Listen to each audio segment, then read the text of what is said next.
dude. And it was Goosie's with the clutch plays that they did. Mark Fletcher, big time run. Malachi Toney. Oh man, it couldn't end like that for Malachi Toney.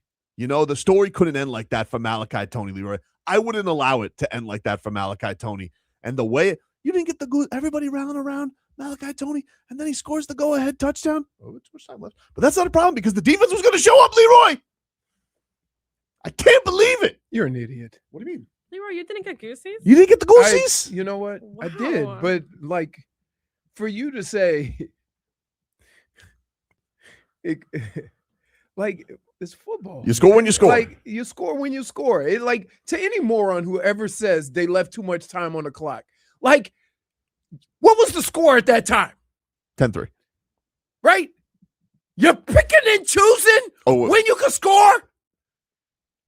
Let's wait and burn some more clock. I feel like you're lashing out at me. Yes! There's no reason to. It's dumb. I'm happy. To ever say that. Well. Left too much time on the clock. This isn't a way to start the show. You score when you score.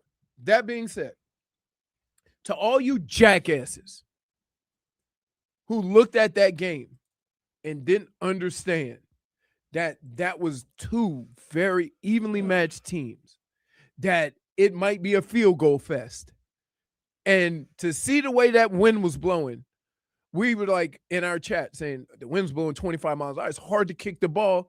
And then Dave was there. He goes 30.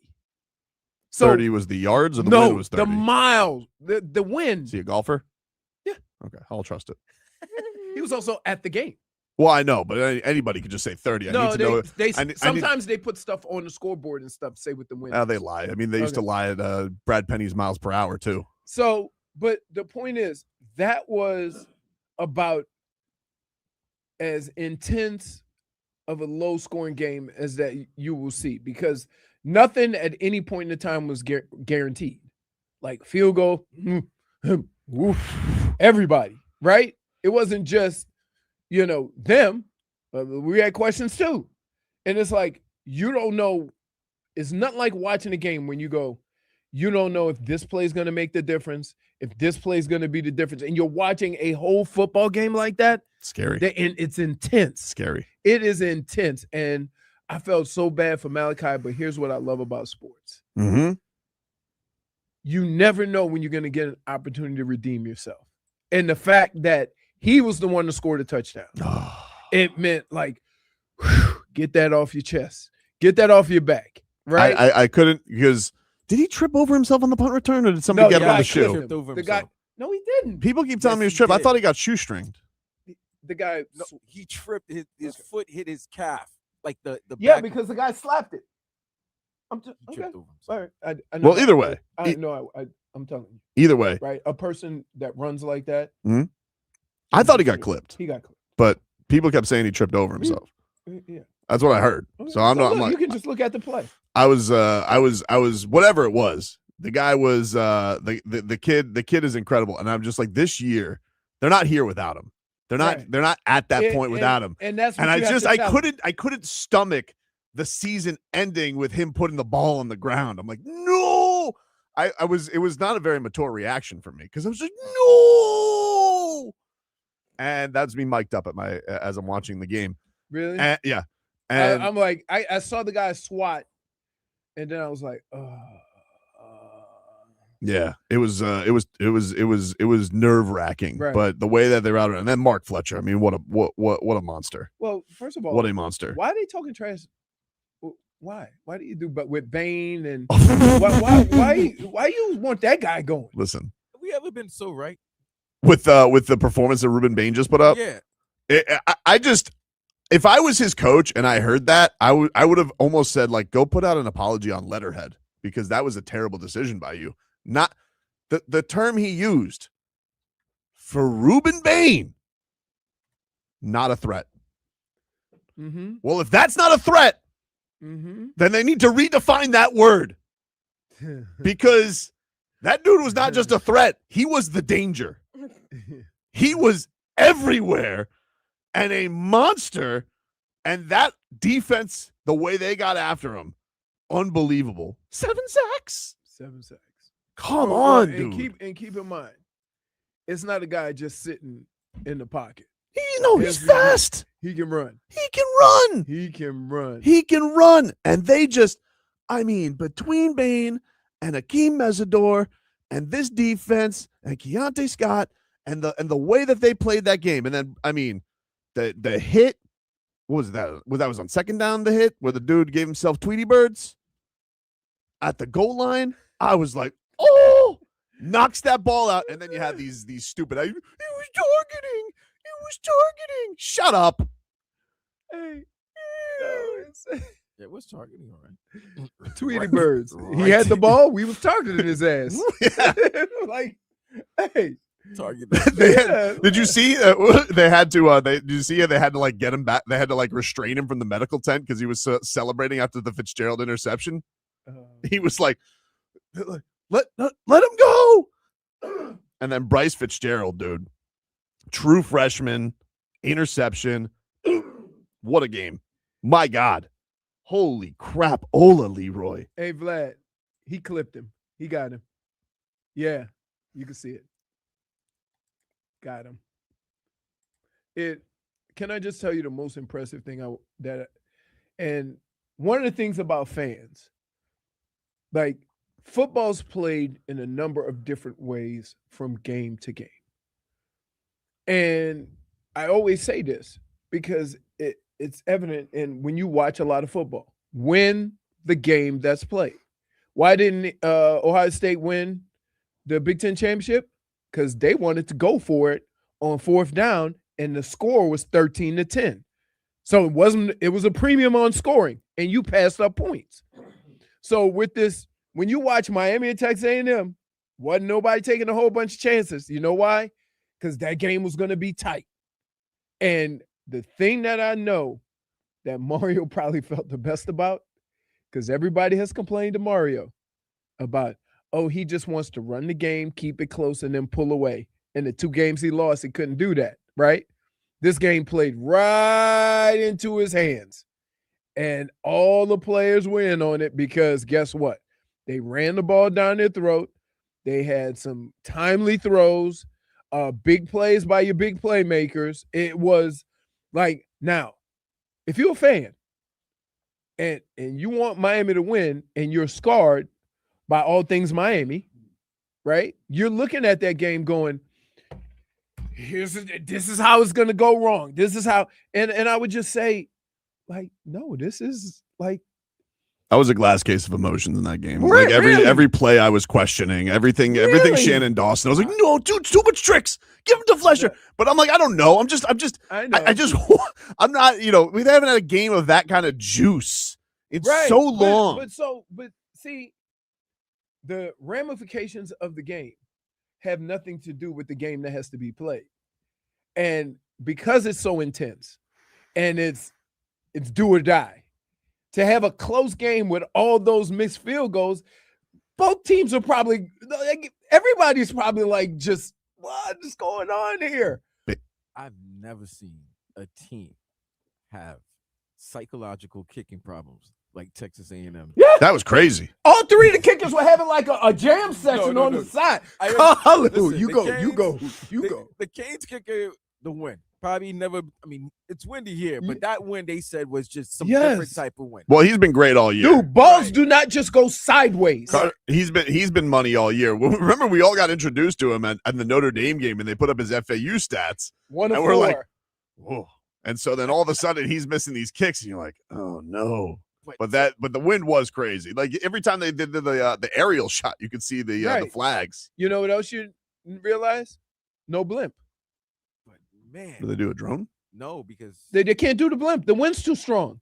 Yeah, it would blow it. Fair point. Yeah. So when the wind gets above a certain, when you don't see a blimp, right, and a blimp maybe was supposed to be there, yeah. How fast can a blimp go? It goes like 30 miles an hour. It's not very fast. You ever seen Derek Queen play? You can go. So yeah, it was. I would say, if you wanted excitement, you had to probably be more into football to understand the excitement. But if you wanted intense, and I think that's the part that makes fans like just, because it's so intense, it's so close, but the thing that you should always hang your hat on, and this is at all levels of football, if you're good at offense and defensive line, you're going to always have a chance to win. It might not be pretty, but if you start there, you always have a chance. Always. Yeah. And when you look at those two teams, they thought they had a good offensive defensive line, but they weren't up Wow. to it. And that's the thing. That's the thing that I enjoyed about it was this. We praised Texas A&M being in the SEC with the offense and defensive line. This is SEC football. And guess what? Kudos to the coach for putting it out there. They kicked our butts on the offense and defensive line. He said it. Pretty undeniable. Right, but I'm just saying, like, a coach could have got up there and said we had some opportunities and, they made more plays than us. No, he kept it real. So, I guess one or two things. I don't want to hear about the SEC, right? Because technically you view that as an SEC Big Ten type of game. Yep. Right? And you got beat by Miami at your own game, at what you thought was a strength. So, it was a fun game. I could understand if, you had to be going crazy. I was alone. I just needed my space watching this because I didn't like who I was. I haven't liked who I was all weekend, to be honest with you. I just got off to a bad start. Huh? I'm disgusted with you from yesterday. Me? Yeah. Why? Oh my God. Why? Leroy, your man yesterday, he What? might have been 3 sheets to the wind. Man. What were you doing? What did I do? It wasn't his fault. He had every reason to drink, but he was frustrated yesterday. I was not mature yesterday. I handled the Dolphins loss fine. I was just annoyed just because they're just such losers. They're losing knows no bounds, but it's no, it does. It's why? it's really embarrassing. You know why? They're such a bad product. Because here's the deal. You want to put it on a person, but they have basically played the same way in the second half, regardless of who's quarterback.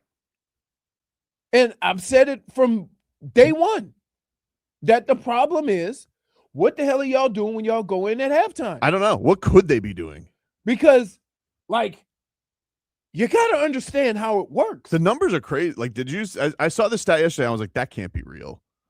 That can't be. They go from leading the league in offense to being the worst. This was halftime. This was great. This is from Isaiah Smalls from the Miami Herald. Since week 1, the Dolphins have been outscored 113 to 17 in the third quarter. Yeah. Not that it doesn't feel that way, but that's just an abysmal number. No, but here's why. And look, I don't need numbers. I've been saying this all year. You do know they got coaches that get paid a lot of money too. They're not going to let you just keep doing the same thing over and over again. You know what? We ain't stopped that one time. Let's go out and run the same damn defense. See if we can get it. No, they're going to make adjustments. They're going to do some zone blitzing. They're going to, run around a little bit. The worst defense in the damn league. It's gotten to the point I just stopped asking what happens to you guys in the second half. Vlad, I've been saying this all year. No, but it's a question we've all asked them. What happens? I'm gonna tell you what happens. They have the heat third quarter when they come out. It's that's not even turd. It's running. Let me tell you what it is, Vlad. It's running down the leg bad. It's borderline coaching arrogance to this standpoint. Let's look at it from a basic fundamental thing. Me and you get in a fight, right? I'm putting money on Leroy. No. I'm just to make the point, not make it real. You hit me in the left, boom. You hit me with the right. You hit me with the right. You hit me with the right. This next round comes up. What you think is going to happen? Anthony Joshua. I'm gonna put my hand up. You may hit me with the other side, but I'll put my hand up because that hurt. I thought you were going to say go for a takedown. Right? So my question is is why do the Dolphins come out the second half and say, let's just run it back? Let's run it back. Same thing. Don't know. Like, all the years I've been in football, at every level, we have had a counter to what has been successful, i.e., we call it the Eli apple. When they start jumping the slant, we give them the old slant and go, and it's wide open all the time, right? Oh, man. Let him jump the slant. I love how they call it the Eli apple. I do. Back in Leroy's days, when Eli apple wasn't even born. Oh, we knew what was coming. We knew what was coming. It's been rebranded. Right. But I'm just like, and I've said this from the beginning of the year. Yeah, it's just here's the thing that's terrible about it is like he's sitting here and he's like, we need convicted quarterback play. It's like, no, we need convicted coaching, actually. That's what we need. We need you to not be completely clueless and have no answers, which he has no answers. He doesn't. He has no answers. But here's the incredible thing about offensive football. When you have early success, okay, you are up here and they're chasing you. The only way they can catch you is if you keep doing the same damn thing. But if you adjust, they always going to be one step behind when you have early success. So it bothers me to no end that you allowed him to catch up by running the same offense. You Mike McDaniel, you allowed Al Golden to celebrate at my face. Oh my! And for that, I cannot forgive you. Well, that's all right. You've had the Miami superfecta because your other coach won the ACC championship. Yeah. So, like, Al Golden winning the game, that's not as unbelievable as Manny Diaz winning the ACC. I can't believe Yo, it. Manny Diaz won the ACC, dude. I know. Okay. Crazy. Like, Al Golden. I Kinda can feel forget like you about should. Al Golden. You know what? Kind of feel like you should give the I'll trophy take to the Man- Canes after I'll that. take Manny winning an ACC title if you're telling me we're winning we'll go to the college football playoffs and win in the first round. Oh my God, I can't believe they're playing Ohio State. This has been so long in the Oh. making. I'm Hey, so Let me excited. tell you this: your new year could start off very well or start off very bad. Yeah. Well, It's- here's the kicker. Please, no more kickers. The only difference between you and Ohio State is that I believe that Carson Beck is battle tested, but Julian Sayin isn't. He's a young quarterback, and the only times he struggled was against Indiana when the game was close and they were physical up front, and then he couldn't just sit back there and pick you apart. So I have more faith, even though he's got some weapons. Mhm. I have more faith that Carson Beck, who's been in that situation, can settle the ship and let the weapons around him win versus Julian Sayin, every time he's been in a bit of a pinch, struggle. That's a great secondary that Ohio State has. They are, but guess what? So do you know trust what Beck? you know what hurts the secondary? Running the football. Okay. So, but I'm saying it's gonna, if it comes down to the two quarterbacks, they have weapons, they have an excellent secondary, right? They haven't shown me they get after the quarterback all that great. So what happens if you got to bring that secondary up to stop the run? Now they're not so great. Dade Sav says we're playing with house money. Pressure's on us. OSU. Dade, I promise you, No. by the time we get to game, it's not going to feel house Wait, money. are you- You're going to want that You game know what? It's actually so reversed. bad. It's You know actually what? reversed. -1 a day south. You know why? Why? He's lying. Trying to have perspective. Yo, what? I've been fighting for -1. perspective all year in all sports. Minus And now all one of a for- sudden he want to act like he got I've perspective. never heard a -1 for perspective ever Yeah. in my life. No! This is a new. We're not. He's not. No. He has perspective after he's -1. calmed down a little bit. I know he was sans pants over the my weekend. goodness. You know. He was sans Dude. pants over the weekend, and he's not gonna have that perspective If it when was we get to game day. if it was anything like I'm not gonna have my that perspective. knucklehead friends, if it was anything like my knucklehead friends, who, they're playing conservative, they're playing I'm like, Dude. what? I was listening to DB. That is, listen, you ever notice, you know what's funny? Like, I love all of these coaches with the big cojones. They got in them playoffs, them cojones shrunk. Like, we ain't taking no whole bunch of shots. We still in this game. I ain't gonna screw it up going for it on 4th down. We'll take a break. More to come here on the show. Back after this.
Did South's lashing out at me Why? because he's like, I'm not going to hear about being rational from Wild Heat Coyote. I'm the one that said that. So But you did kind of you did jump on pretty good on the little wagon. I just think it's crazy. Like he's He's not alone. No, it's just, look, I understand that the Canes, I'm very proud of the Canes, what they did this weekend. But I don't think, like, I listened to Don Bailey Jr. after the game on Saturday, and he's talking to Carson Beck, and you can just hear how giddy he is to get another crack at Ohio State. Right. And that didn't sound like a man treating it like house money. Yeah, I would say this though. Sometimes your feelings about a game and the people around the organization or facility feel around the game, how they feel about the game, isn't the way the players feel about it, right? They may come out with the same intensity, the same everything. None of them were even alive, right? You do realize this, right? Yeah, but also like you're asking. I was alive. No, I know that. But I was there. I'm not. But to ask this team to feel what you feel, if you don't hear the response you want, I have most of them weren't alive. Hey, they got Michael Irvin on the sidelines. He gave Mario Cristobal a smooch. I did. I understand a sweaty that. one. Oh, by the way, I was watching a game with a friend, and we were watching Michael Irvin on the field. What was it? And my boy said, "Why is he so sweaty?" I don't know, B. He, like, yeah, I know. Also, I'm why not is he in a 4-point stance? Right, right. And his listen, He always sweating. Mike and his fits. Michael Irvin can only wear the clothes Michael Irvin wear, but that fit on Saturday was a different color combination I've ever seen in my life. That was some crazy. I don't know. It looked like he had an outfit on and he said, "Ooh, damn, I forgot my Cane shirt. I got to go buy one." That was a crazy one. Like, he's intense. Don't get me wrong, but yeah, come on. What? He was sweating more than Fletcher, and Fletcher ran for 170. Right? He's the best Canes, but you know what? He look how he acted when they were in the NIT. Like, this is legit now. Like, these are legit big games, and he's acting like a maniac because he loves it. He loves it. I get that. I would just say, God, the game's in Dallas too. Yeah, it's the Cotton Bowl. It's the Cotton Bowl. This is where they use the 4 bowls. Yeah, Michael's gonna have a great time. He's gonna be at home. Mm-hmm. Oh wow. Mm-hmm. Mm-hmm. No. There's No. There's no White House. No White House too. No White House. Nope. No White House. It's gone. It's done. We hope. I just think that when, like, during the chat during the game, saying that they're playing conservative and saying they're doing this, and I'm like, what? I didn't think they were playing conservative. But here's the deal. I asked the question in my chat. What should the score be at this point? Yeah, I did. Of a playoff game. If anything, I thought they were being too cute early on. I thought they were trying the trickery a lot. Yeah, but when Fletcher was having a ton, his numbers were ridiculous. Yeah, running the football. What I would say is this: sometimes and again, remember what I was telling you about the problem I have with Mike McDaniel? Where do you start? No, I'm saying with coming out in the second half. Oh, so what the Canes did was, this is where you understand the purpose of all of this. If Fletcher's running the ball and having success, right? Pounding it. Now you go with a Malachi reverse, right? What does that do? Now you run the fake reverse, run the same damn plays you've been running, and they're all over the place. They can't just concentrate on that. So it's a subtle adjustment to doing the same things you want to do to be successful. Now you get down by the goal line, and now you hand it off. Oh. You fake it to Malachi. Did you see all the pursuit going after the guy that had 170 yards rushing and how easy it was for Malachi to get in the end zone?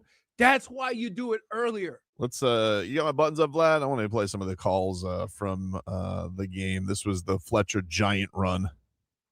Beck with a towel draped over his belt. Marion comes in motion. Turns and gives. Fletcher has a hole at the 20, 25, gets a block at the 30, 35, 40, 45, 50. Fletcher to the 40-yard line, 35-yard line. Fletcher all the way down to the A&M 32-yard line. And Miami is in business with 3:45 to go in the game.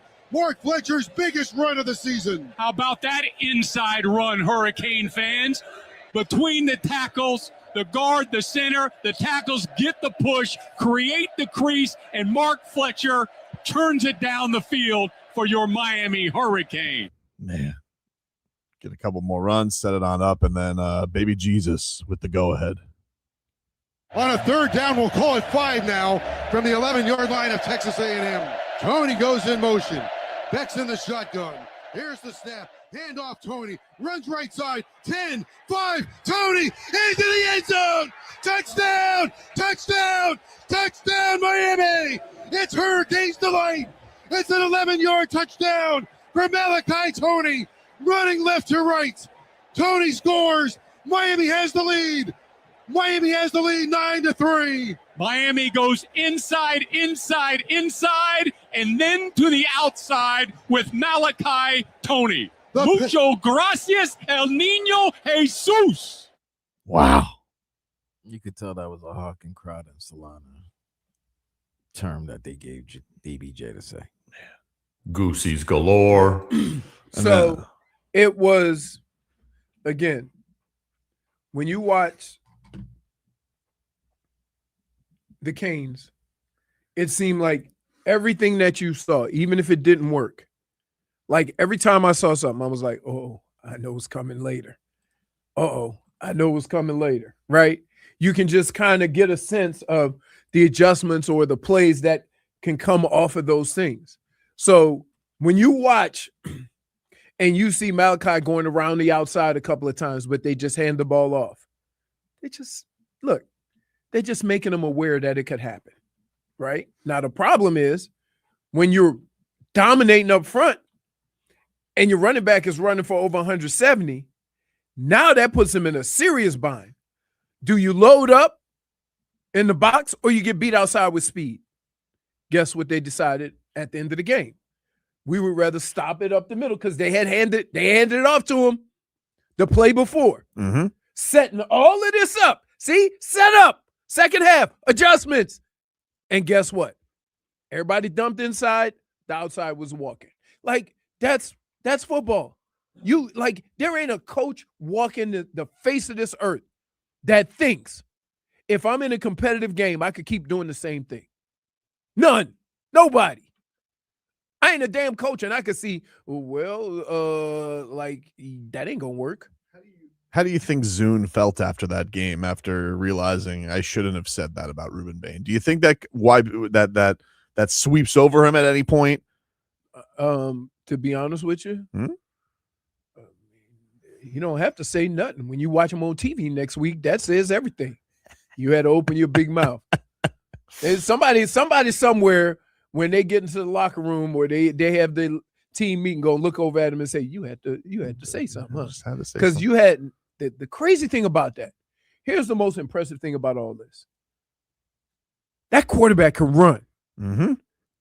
It's very hard to sack somebody that can run like that 7 times. So that means you got to be extremely athletic up front yourself, or you just have to be so good in the secondary that he's got nowhere to go. Rueben Bain screenshotted the quote, and that was his lock screen up until the game. The not a threat quote. Okay. So awesome. Yeah. I love that. That's it. Like, yeah. Like, there's certain guys. Yeah, look, there's certain guys that you could talk trash to and they'll just laugh it off. And then there's them guys that take it personal. You don't want to mess with the guys that take it personal. Especially when he wishes you God bless. He blessed you. When he said God bless, it was God bless over. those guys. Hey, I have never met a defensive lineman that said little prayers and stuff like that didn't just dominate. Reggie White did it. He said, when you cut Reggie, he started praying to God. Lord Jesus, they trying to end my career. Did he get it? Like, he get that Holy Ghost and just start throwing bodies around? Like, yeah, man. And then your guys are mad at you. My offensive lineman, all of them, even the one that didn't get dumped, was looking at me like, why you had to cut Reggie? His post game quote was, "God bless him to writing checks they could not cash." Yeah. Yeah. Anytime a guy, You blesses know God what on he you, should have put? He should have put one phrase: insufficient funds. Just put that in. You should have handed him a collection basket. Yeah. But yeah, that's all right. Yeah. Everybody just say, oh, I'm keeping it real. I'm bringing it. Hey, you can talk trash. That's just like Jake Paul could put his face out there and act like him, stick his tongue out like he was doing something. Yeah, we'll get to that. Now he drinking out of a straw. Rueben Bain, 7 pressures, 5 tackles, 4 tackles for loss, 3 sacks, blocked field goal. Yeah. I'm not gonna give him the block field goal. Why not? Because all he had to do was stand up. The dude almost kicked the center in the ass. he blocked the field goal. He Blocks get credit for it, but you know what I'm block, saying? dude. Did you? I know. Stop, Leroy. What? Don't do that. What? Don't do that. Don't do what? Can't take stats away. You can't. I'm not don't take taking that. step. Dude, I started off with saying he's going to get credit for a block, right? You said you're not going to give him the block. That was I your said quote. he's going to get credit for a block, but You're taking the kicker- He said credit. that Don't take the afterwards. credit He said away that from him. afterwards. okay, fine. Don't take the credit Fine. away. No from him. need. Do you not get today. credit for a block if he don't kick it over your head? You get credit for just Okay. being falling forward 6 inches. Yeah, Okay, then. yeah. It's only 6 inches, but you're falling forward. But yeah, you get a credit for it. All right. By the way, how great was that Quinn Ewers trying to get the first down yesterday? Oh Jesus. Oh, man. Thank God for the Canes. Take a break. Back after this.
Welcome back, everybody. Welcome back. Tobin and Leroy here with you. Get to a little 15 minutes of heat here. Brought to you by Doral Kia, home of the Pricito, our lowest price. Visit us at Doral Kia or at DoralKia.com. Heat lose both games over the weekend. They fall to the New York Knicks yesterday. Really good game, first and foremost. Really good game. They lost 132-125. Did I handle it maturely after the game? No, I did not. I did not handle it well. Jalen Brunson could not miss. He's incredible. I'm tired of him just cooking us left and right, but they can't stop him. I don't know what to tell you. He had 27 points in the first half. He finished with 47. And Kel'el Ware, I mean, he just continues. You know what he is? He's starting to be a more aggressive rebounder. Mm-hmm. Like he's going at the rim and getting the ball and putting it back and all that stuff. So yeah, he had 28 points, 19 rebounds, and he had a 20-20. They took it away from him. I'm sick of Madison Square Garden doing this. I have a fault with it. They did that with LeBron one time with a triple double. They were haters. Yeah, he had like a 50-point triple double.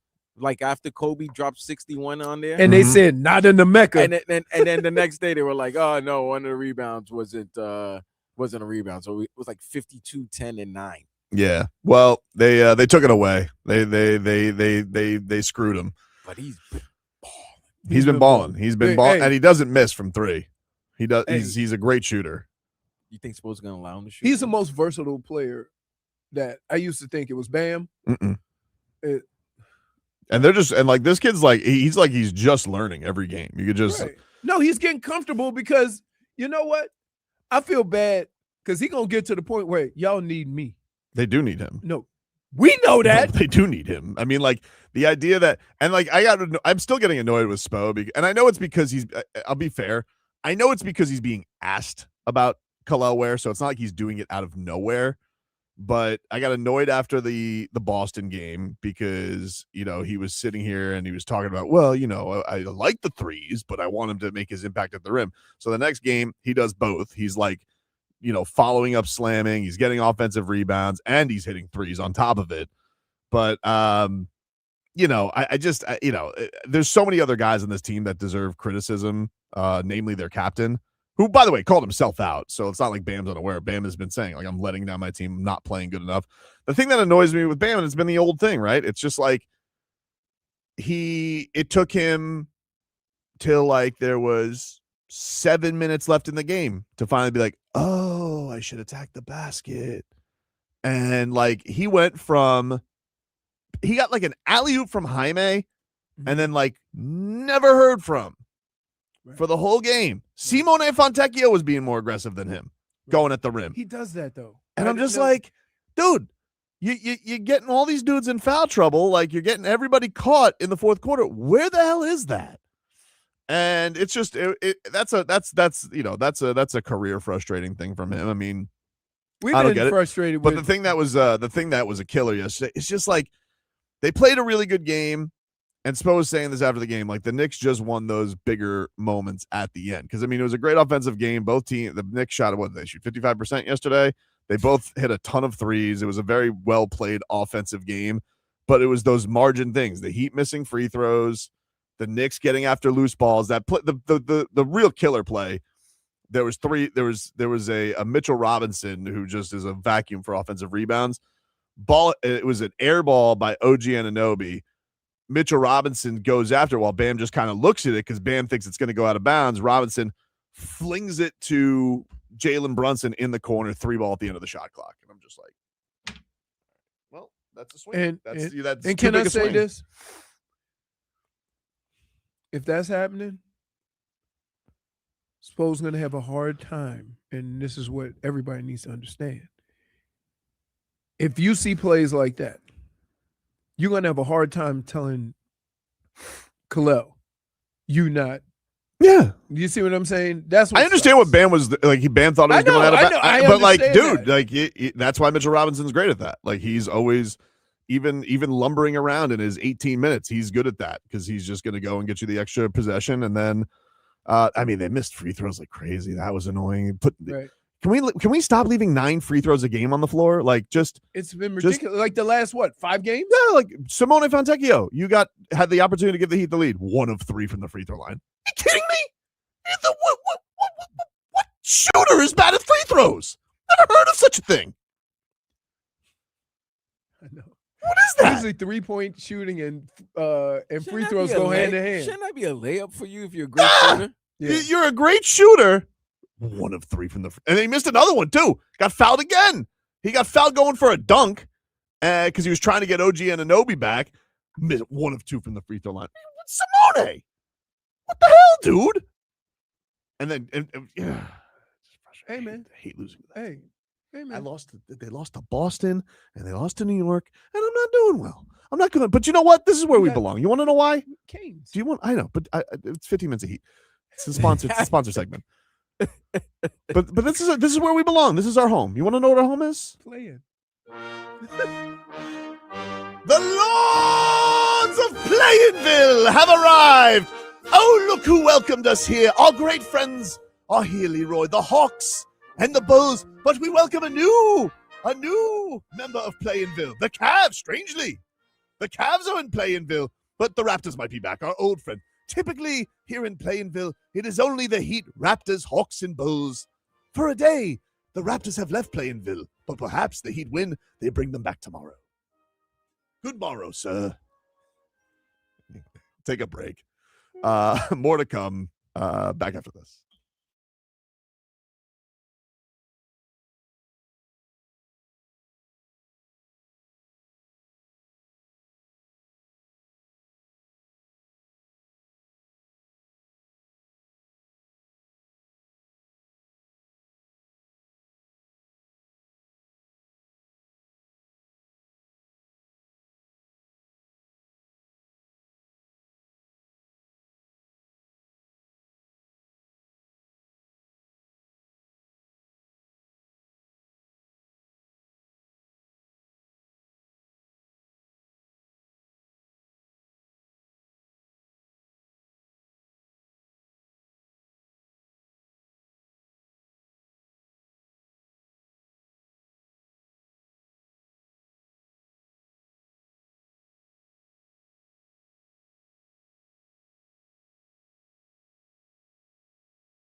All right, welcome back, everybody. Fired up here on a Monday. Tobin and Leroy back with you here. Take you guys up until 2. And then I'm out for the Christmas break. Yep. Get to We'll hold it down tomorrow. Oh, thanks, man. Appreciate you. And then we're going to take the path of the Tobin. How was your Christmas party, Rhinestone Cowboy? So, How bedazzled were you? I wasn't too bedazzled. Here, I'll show you. I don't think he was bedazzled at all. It's No, such a because letdown. you couldn't see the back of the jacket. Oh, so you had rhinestones? Yeah. Hold on. My Because you looked, it looked just like your standard Canadian tuxedo. So it looked, that's what you had going on. no, but you couldn't see the He was in denim. He was. Nah, look. Denim on denim. So that was me and my daughter, Leroy and Snitchy Mouse. Snitchy Mouse. Looking Yeah. adorable. Leroy, you just look like a guy living in the 80s Yeah, in the you South. look fantastic. Same. No, but It's you a good didn't look. see the back. And then my front, my shirt was bedazzled. It said 504. Is that So what New Orleans? That area Yeah, code? because I had a fleur de lis on my back. Ah, lovely. Yeah. Very good. So What yeah. was it? Was the party a good time? Oh yeah, it's always a good time. Had a couple of drinks, start messing with people. And you only got to walk across the street. May or may not have called 2 of my neighbors Tic Tac. They were tiny. They're tiny. They're fun. Why are you side shaming people? I'm not side shaming. A little bit. They can't not- control that, Leroy. I'm not. I just said it was because they're very nice. And I was like, they go, "What's up, Leroy? What's up, Tic Tac?" Vlad, you went to the fight on Friday? Yes, I did. How'd you enjoy it? Well, thank God for TV and apps, man. I gotta tell you, Because Hmm? those early fights were It wasn't a great card. no. The only cool part was Anderson Silva getting to see him back in action, and he He destroyed obliterated Tyron Tyron Woodley. But in fairness, he's 3 weight classes bigger than him. He really And it was a short notice fight for Woodley. yeah. I mean, but did you see him fake the kick and then hit him with the uppercut? and he fell for the fake kick with no kicking. He definitely did. Dude, you're supposed to get knocked out. He fell for the fake kick. I was like, woof. It's not like Jawbreaker, Hmm? Jake Paul Oh, running and tackling. Dude, the way this he- is no lie. Everybody said this looked bad. It only looked bad for Jake Paul, who was on all fours for most of the fight because he was grabbing and tackling. yeah, especially after the 3rd round. Yeah, Like, or once that he- was once a he bad got- look. Once he got to the 3rd round, like, look, here's And the then thing. as soon as Anthony Joshua figured out, oh, he's done pretty soon. Yeah, there was 2 things. Like, Anthony Joshua was swinging and missing early, but he just because he had no intention of engaging with him in a fight. Once he caught him with one uppercut going low, because he's like, oh, the whole thing is he's gonna go to the corner and duck like it's a circus. And then Jake Paul just completely, you texted it, but it was clear too. He was running out of gas. You're not gonna be able to win a fight like that. He was running and running. Then all of a sudden, he just looked like he's not ran out of conducive to juice. he's not conducive to cardio. Even in his Right. other, 'cause HGH. who knows? Who knows? Who but knows? I'm telling you, yeah, you can see it. I'm like, this is over real soon, folks, because Mhm. he getting tired. It- He getting real tired because taking deep breaths, taking the knee. He had 17 standing 8 counts, and one of them was just Mercy. He tackled him. He got kneed in the junk, Well, he didn't get kneed in the junk. That was another thing. in the stomach. He was in the stomach, and he's Right. like, I'm like, because they showed it Yeah. on the Tron. He We're was like, calling it. Listen, And then you Holding can on see to him. himself. It took him a long time to get some breath. I'm like, this is over. man, listen.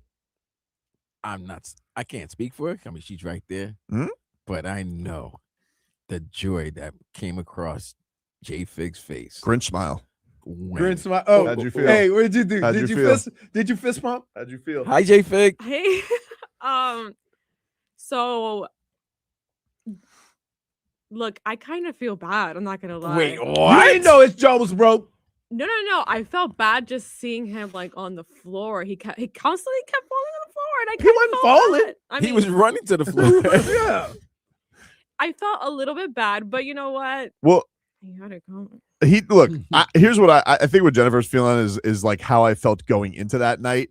Yeah, because like how your gut was- my entire thing was I was like, I'm worried for what's going to happen tonight because I know that this is what he's about he to could do get grazed by is- something yeah, that could just put him in it's just night-night. very, very Yeah. dangerous. And whoever like decided, I'm sure he's a wild guy, but there's a lot of money on the line, a lot of Netflix money on the line, and to go from fighting a very skilled boxing dwarf to fighting a man who is way too big for you to be fighting extremely and large. is very, very dangerous and has been boxing his whole life and is an Olympic champion and is basically a cyborg. And you're like sitting here and be like, oh, there are people. Drake put $200,000 on Jake Paul.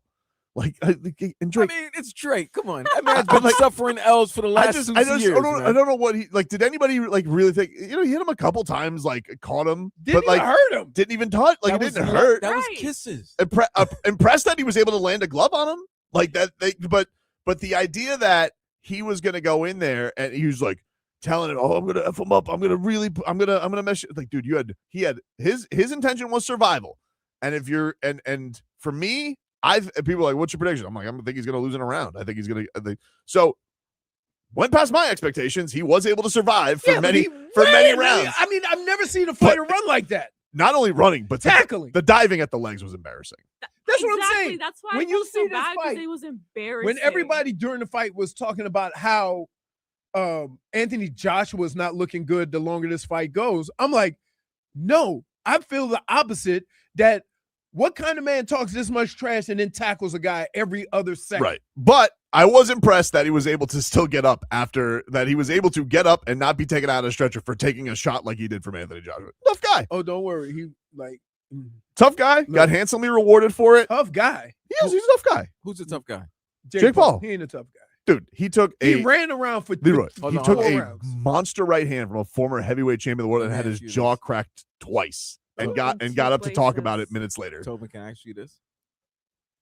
You really think Anthony Joshua do like the hardest punch he can? No. throw? No, He doesn't have to throw the hard, but it doesn't no. matter. Like even if you took a good punch from a guy who's 6'6", 240, like I think he Dude. held back on some that punch. People I think, people around me were saying, "Oh, he's not doing anything." I'm like, I don't think you want him to do much right now. I think you guys. think he I mean, the just way- I enough. think when- if he when he really tried hit to- him, he could have cracked. I his felt like face. there As was. soon as he tried to get active, but here's the Dude, problem. he had a Let me lot- tell you the biggest mistake. The biggest mistake Jake Paul made was he didn't want to get interactive when Anthony Joshua until he got tired. Mhm. And I'm like, no, that's when you really could get knocked out. Yeah, I think more people would have liked him to go. Like you can't go. He shouldn't go toe to toe with him. It's dangerous. He But you shouldn't still have fought gotta- the fight. Like But- that's the thing is he shouldn't have been there. And his promoters for doing it, and his promoters for convincing him or agreeing with him or going along with him for doing it. He's a wild man for even trying to step into the ring with somebody that's way too big for him, way too skilled for him, and he really shouldn't do it anymore. Like he's And is what they're the same age. who's the same age? How much older is Anthony They're Joshua? not the same age. I think they're Right. they're 8 years apart. No, he's still in his 20s, right? I think he's How old is he? 29, so like I would think say 7 so. years apart. Like, Right. but Jake Paul, but Anthony Joshua is still Yeah, no, a I'm saying heavyweight. that's fight age. A That's fight age. heavyweight at 36 is still got Right. plenty of fight in him. Right. You know, 28 and 36. so it's not about, but like that's a dangerous fight, and it really shouldn't have happened. It really shouldn't have happened. But the thing with me is after it happened, like yes, he took the punch, he got up, did the interview. My level was I thought he was going to leave on a stretcher. That's what I was. I mean, crack jaw going to the hospital getting surgery is close It's enough. pretty bad. It's pretty bad. But he got up, he did his interview, and he shouldn't do this anymore. There's nothing else to do. That's what I. There's nothing else to do. When this fight was over, I thought he got a good run out of this. This is over. It's over. Yeah, and I think Because and it he won't. can't go back to He fighting. won't stop, though. He can't go back to fighting. You know, He's like, I'm gonna go be a champion. Like, no, you're not. You're not gonna be a champion. You're not gonna be. because that ain't even the best of the heavyweights. Go join your brother.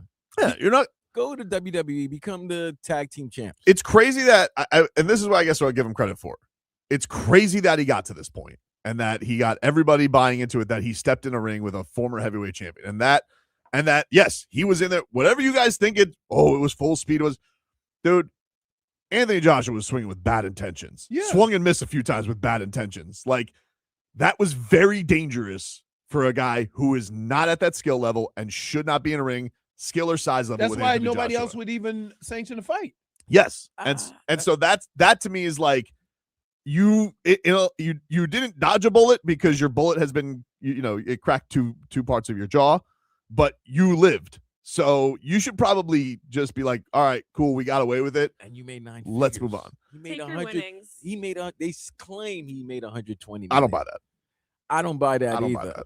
Because Anthony Joshua even said going into it that he didn't make the most for this fight. I don't buy that he made $100 million. Yeah, they said Joshua. I'm sure he made a lot of money though. I don't know when we got to this point. We're like, yeah, he made $100 million. Like, did you really? Giving away all them that tickets? would be the biggest fight of the year. Giving away all those tickets? That would be the biggest fight of the year. Yeah. Come on. So wait, the crazy thing about it is, kudos to the camera crew, because the way they Netflix showed it, it was a packed house. No, yeah, bro. Yeah, the way when you watching it on TV, it had its missing parts for sure. No, when you showed it on TV, Missing the way parts. they scanned around and did the panoramic view and everybody, it looked like it was packed. It got no. By the time we got to the fight, correct. a lot of people are closer now. People Yeah, were but those are moving the- up. yeah, but it was.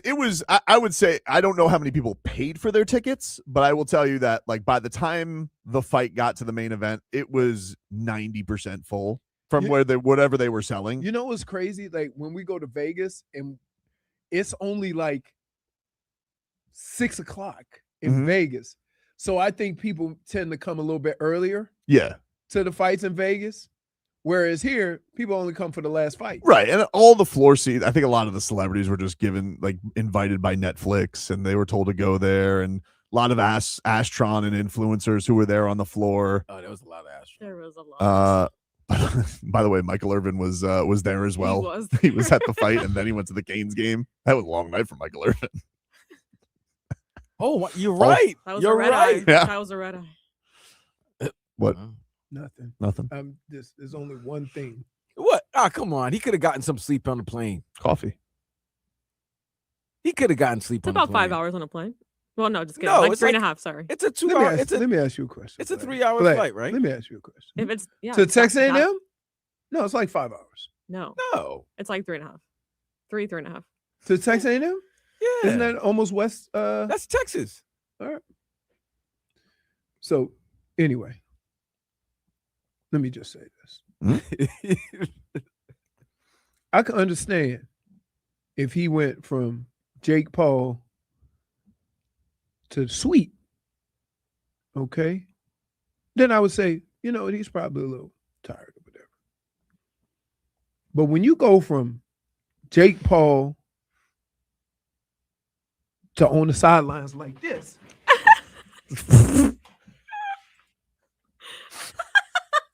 Wait, just stay there. Let me get the camera for We get it. I got questions.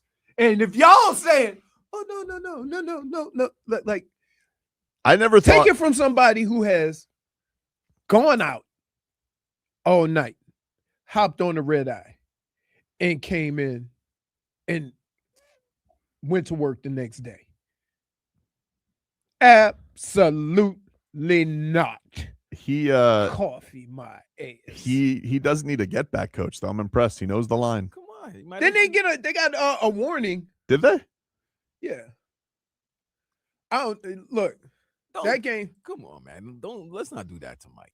Playmaker could have just taken an early flight. Oh yeah, I mean, he has money. He could have taken a private plane. Yeah. True. You know, you can take a private plane, but they Yeah. won't fly out. They have to fly out according to the airport. So they flew out You early can't in the just go morning. Well, he hop on a obviously plane took a when you plane. want. I mean, how did he get there? Yeah, that's No, because our boy Monroe flew out early Saturday morning. So Was could've he flown also at the Jake Paul fight? Wait, so they had to Probably. go. They had Yeah. to go really early because games start at 11 o'clock local time. out. Yeah. Mm-hmm. It's on 7. I didn't get home till 3 in the So morning. if you 'cause leave stupid at traffic. 7, well, if you leave at 7 here, it's 6 there. right. You so- can get It's an there hour by behind. 9:30, 10. and then you go straight Yeah. to the game. Now, okay, you're not helping because now you're telling me I'm trying. straight to wait, off the plane, straight to the game, and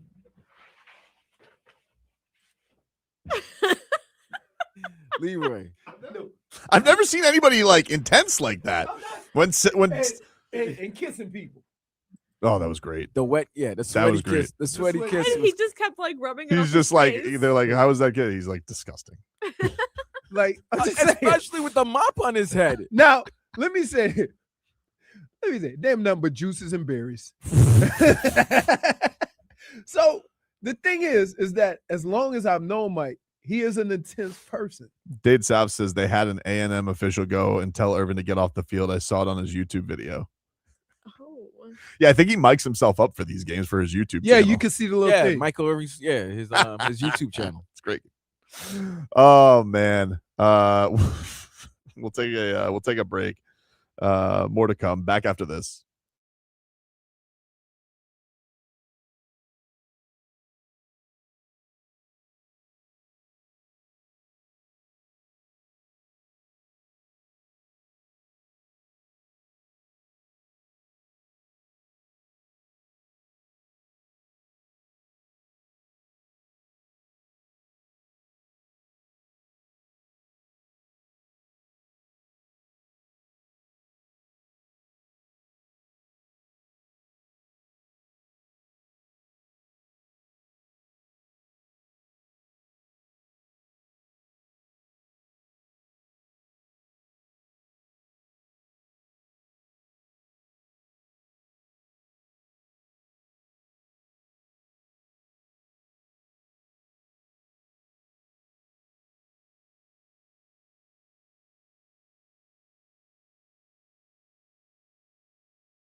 Welcome back, everybody. Hey, Leroy, can we get a weather update, please, from Chill Zone AC, featuring reliable root AC systems. Make your AC great again. Visit chillzoneac.com. I will only come clean if you admit to being back on the Jaguars bandwagon. I'm not, though. I was about to ask. If like, I don't understand. Like, how much do I have to paint dead to me to dead to me? Because first of all, you change. I don't change. Oh my! Not if you wrong me.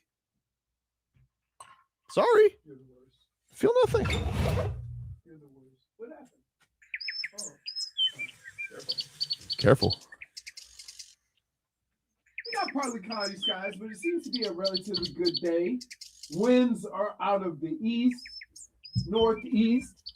They're humming a little bit, so I'm gonna say they're about 15 plus, maybe gusting a little bit higher than that. And it's right around probably 81, 82 degrees. A little warmer, but it was a little chill this morning. Other than that, looks like a beautiful day for this time of year. Jarrell says, I need Tobin to acknowledge T-Law. Good game against the fraud Broncos. I don't know what to tell you. Oh, come on. Come on, Tobin. What? By the way, 78 degrees. Wind is blowing east-northeast at 15 miles per hour. Good game. Come on, I actually Leroy. didn't watch much football after the Dolphins. Just it was I needed a football cleanse. It was actually funny as I took my kids out afterwards, and we listened to. Oh my goodness! You sent the. I'm like, he's got 3 of them in the car. Dude, it was so funny because Were you like fist pumping? That's my kid. It was hilarious, dude. My kids were especially my daughter. The big sister. She starts the lead, and then she's got her little brother as Pied Piper afterwards. She's and like, you didn't say anything beforehand. didn't say a thing. We were just listening to the post game on the way. I had it on the radio, and they were playing Mike McDaniel. My daughter's like, who is this guy? And he's just up there, he's got no answers. And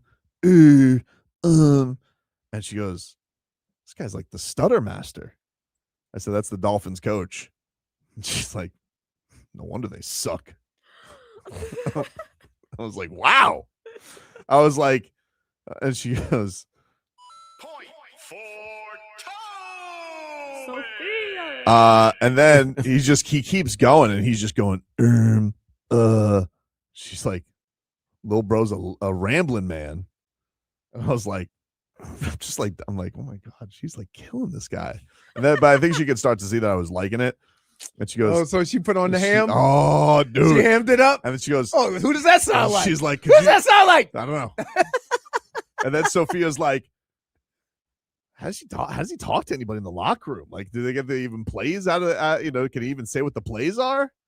I'm like, they're not very good. I'm like, this has been my entire point. She was just going in on Mike McDaniel and just talking about how unbearable it was to hear the guy. And she's right. I can't disagree with her. He's got no answers. He's got no answers. And Wait, but what did Tommy say? Oh, I mean, Tommy was just trying to he was just trying to get in. He's trying to get in. He was trying to get in. He just kept going, like in the back, like the whole time. It was crazy. And you up there fist pumping? I just thought it was hilarious. Like this was unprompted. We were just listening to it, and she's just like, who is this guy? He's like, he doesn't know how to talk. Well, that's the Dolphins head coach. Everybody says that though, until you get in that position, right? It's not the easiest thing. Like say, oh man, But it's better. He than makes that. it harder. he makes it hard. He makes it harder. more difficult. He tries to answer too many questions instead of just answering the one question. Then we get sidetracked to where he doesn't even answer the original question. Yep, that's how it goes. And saying that's a good question doesn't help. What? This was him yesterday on how they stink in the third quarter. Well, I think I could go through all the things that we've tried to do and they've been unsuccessful because it's not like it hasn't been on our radar. This has been something that and collectively we those 27 points are probably all in games where the after halftime momentum is in our favor. It's not good enough. You have to be able to come out from halftime and adjust, and we aren't executing that at all. So back to the drawing board, and all things are on the table for that, because it's I knew it was a ratio like that, which bottom line is not gonna you're not gonna win more football games than you lose doing things like that, or playing the type of brand that we expect for ourselves. So not good enough. So I'm sorry, what was that? Shut up. So here's the deal. It's one thing to say you're making adjustments or halftime adjustments or whatever. I'm not privy to what plays are called. All I can do is look on the field and see what they are doing and come to my conclusion without knowing what's being called. And there are certain plays that they run that are staples of their offense. And soon as a team or a defense starts stopping those plays, they don't have any counters off of that play that gives the appearance they run the same play, but run a different play. That's what I mean about adjustments. You always, good offensive coaches always stay one step ahead of the defense. And that soon as you pick up what we did, we're on to the next thing. Mm-hmm. But for some reason, with this team, all year, since Mike has been here, the defense catches up before you even attempt to do something different. But by then it's too late, because now you can't do the thing that they're defending. And if that's the basis point, then once you start having success doing that, that's when you have the defense up against them. Then you can start doing nuances from that and always go back to the one thing that worked well, instead of waiting for them to catch up and not being able to ever go back.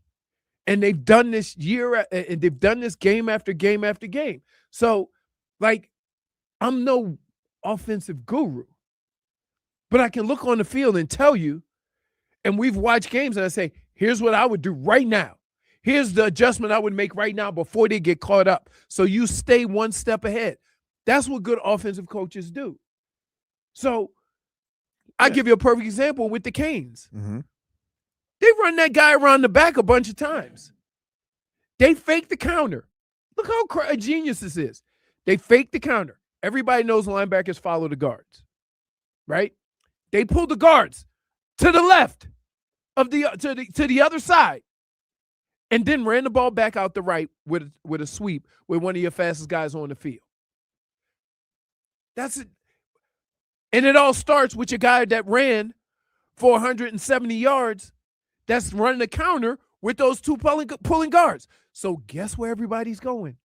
Everybody's going to follow those guards. Everybody's going to follow that running back. And now you run a reverse at the right time to where there's nobody over there. But do you think it's this has obviously been a problem all year? Yes! Do you think he's capable of doing it? Because the idea maybe his stuff is just so complex or so in the weeds that he needs the week to prepare for it. They look good usually coming out of the gate, and then they don't have nothing once that juice is run out. They just don't feel like they don't feel like they have anything else to go to. But you always have something else to go to. Well, then he's it's not a new set of plays. Yeah, well then right? It's like, you know what? I can line my guys up in the same spot. And here's the thing about defenses. You have certain DBs that read line where the wide receivers line up, because depending on where you line up on a football field determines what route you can run. And so these defenders, these top-notch defenders, look at where you line up on the field, go through their Rolodex, eliminate half of the plays, because you're not going to run routes. We've watched film. You're not going to run this route, and this route from this position. Right. Okay. Now you line up in three wides to the left.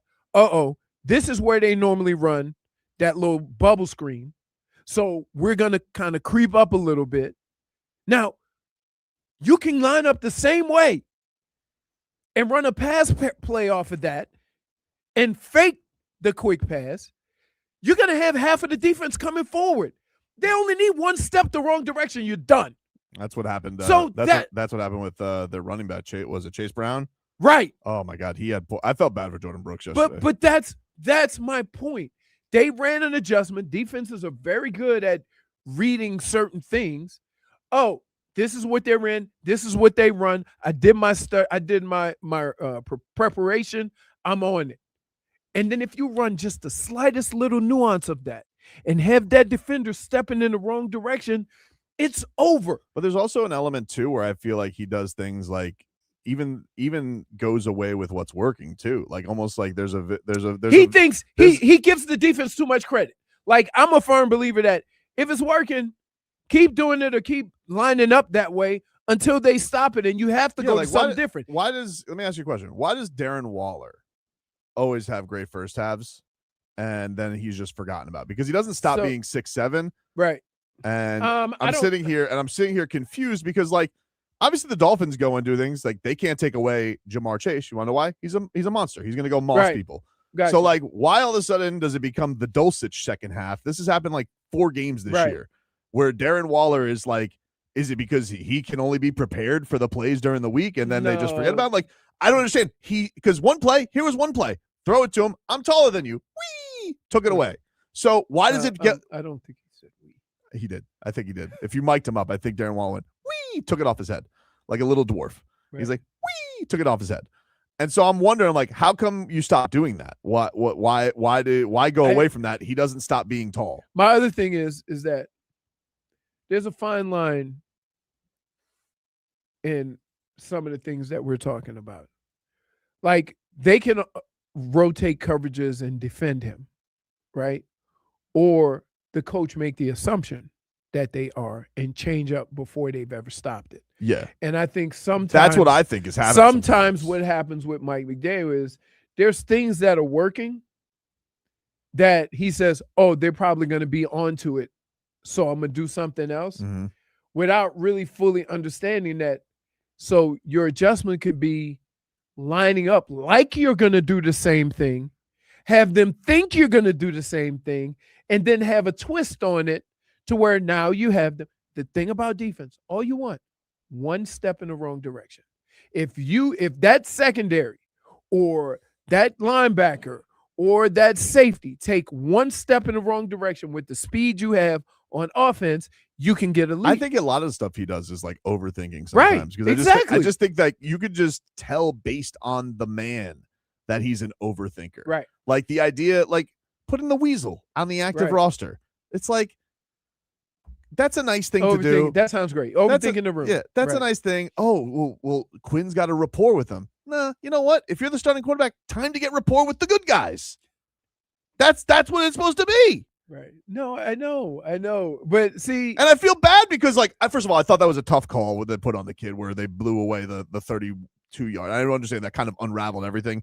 So I'm not excusing them giving up 30 gazillion unanswered points, but you keep going to the weasel, and come on, man.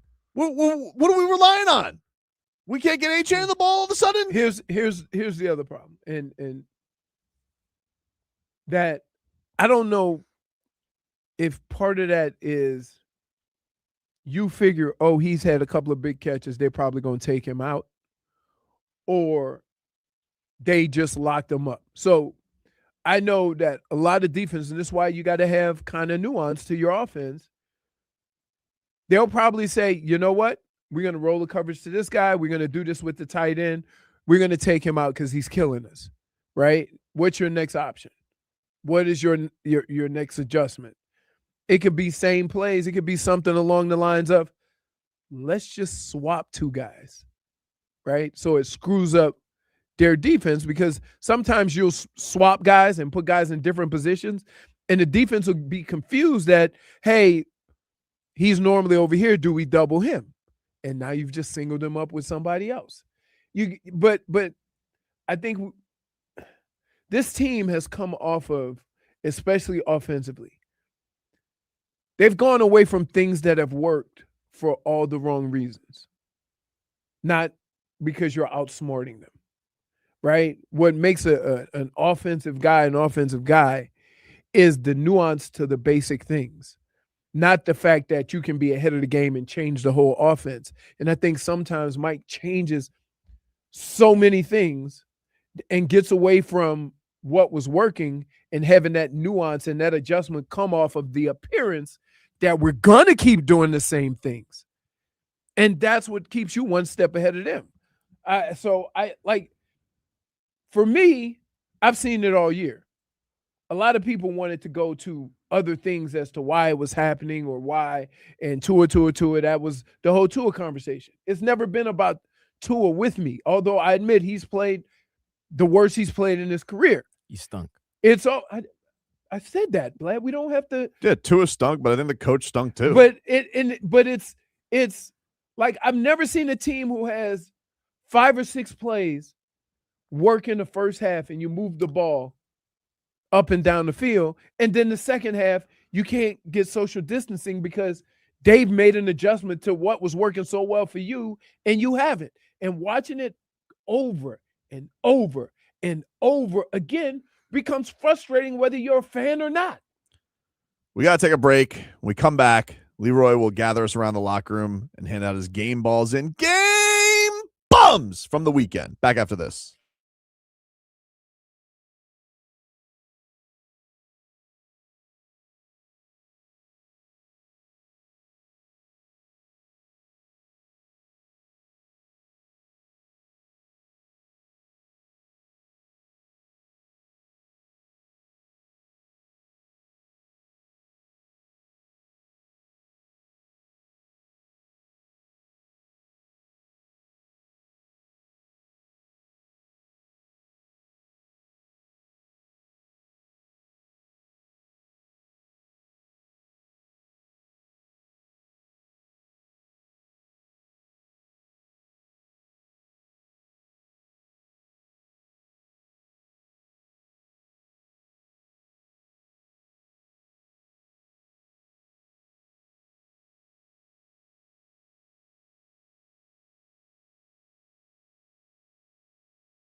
It is time, ladies and gentlemen, to tickle Leroy's. No, it's not. It's Game Balls and Game Bums. I'm all out of whack. It's a week. It's a holiday. It's Game Balls and Game Bums, dude. It is. No, I know, but don't try to. I'm all out of whack. I am. Because if I would have said the wrong -1. thing, you would. That's not what it is. Totally fair. I'll take it deflecting. Okay, My bad. okay.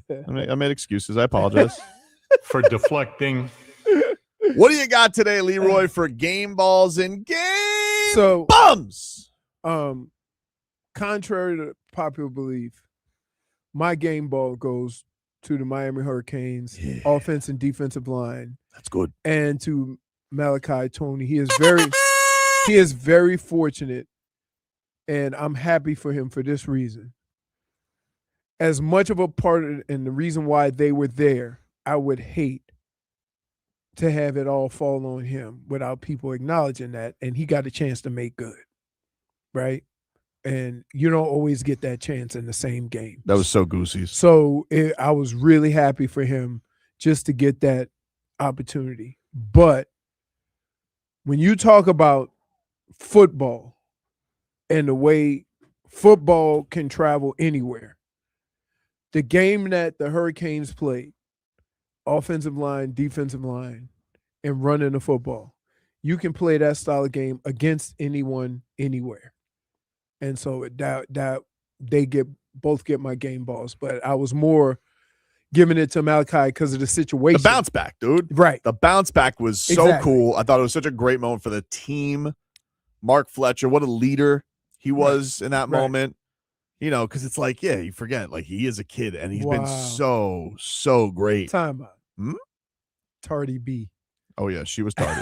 I was trying not to run. -1 point for tardiness. YouTuber. That's the one. That's the one. We had to break. We had to break That's in. the We had to one. break in the normal programming for this special alert. Tardy B. The one. Oh, that was That- perfect. So Perfect. now let's get The B stands for Berterer. to my want to drum my car. game bum. Hmm? There's so many places Give it to the Texas A&M lineman. that I could go. Loudmouth. Oh no. See, he got his. He don't need to. We don't need Bum. to talk about it, right? He had to Bum. deal with him. I'm gonna say like the Miami Dolphins. And here's why. You can't play a game and play a season and come up with all the reasons why you're in this situation. And it just keeps changing all the time. First it was this. First, then it was, Tua. Then it was, the same things keep happening. Like, regardless who your quarterback is, who your running back is, who your wide receivers are. I have been a big Mike McDaniel fan. I've been patient. I don't know why. Because, I've been there. Hmm. Like, I've been the person that required a little, What does he require? Huh? What's he require? This guy. I don't know. He's come out here. I don't know, but it takes me a long time to get to this point. I've now been watching the same events over and over again, win or lose,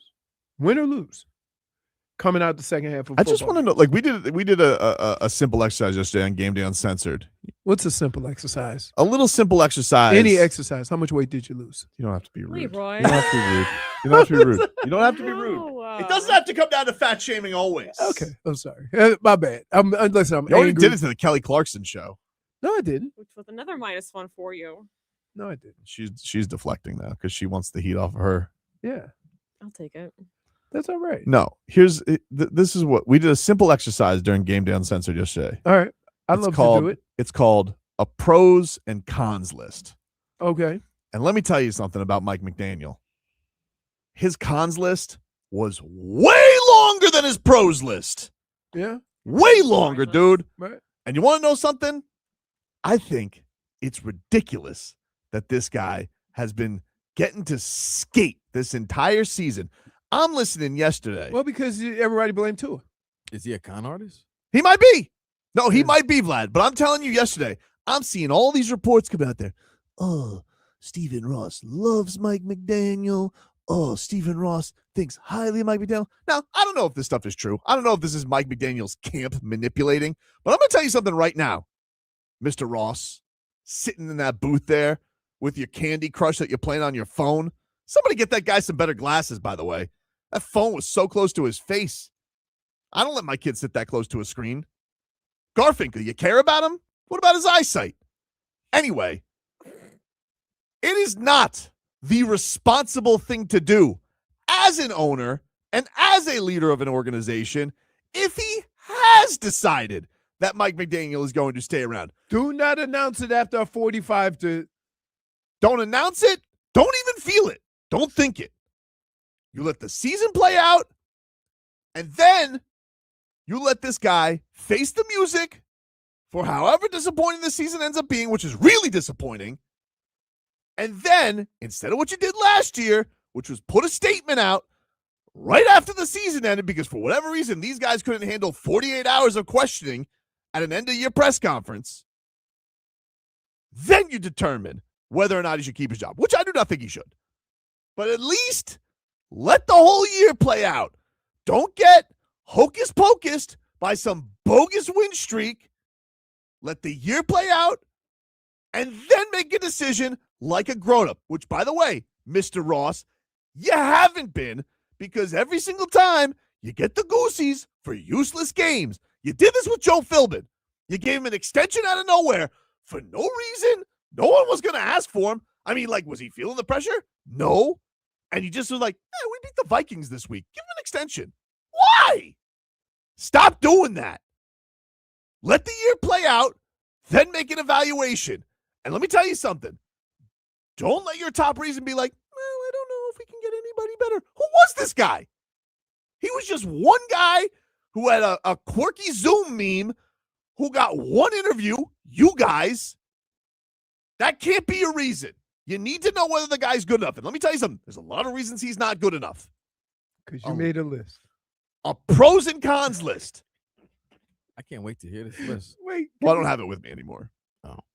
But I can remember some of them. Okay. You want the pros or the cons? Both. Next hour. Ridiculous. And I I'm mean, sitting you- here. You hijacked my segment. I'm sorry, but like it's just enough of him already. Oh, I'm so sorry that this guy. You did hand out your game ball and game bum though.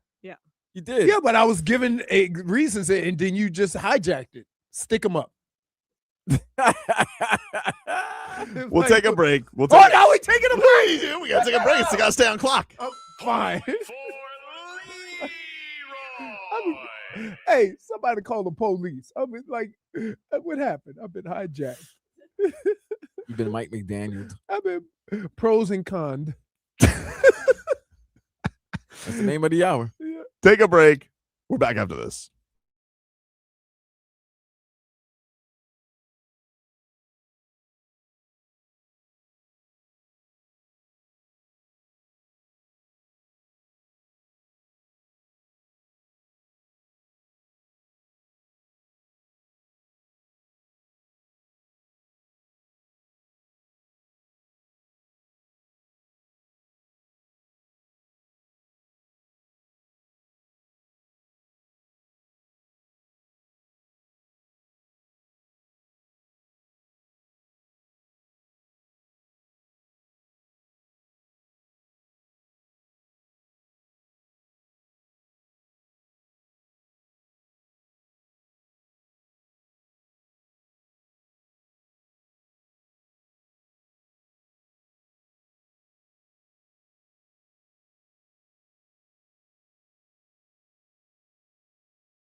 All right, welcome back, everybody. Tobin and Leroy here with you. Get to our headlines brought to you by DK.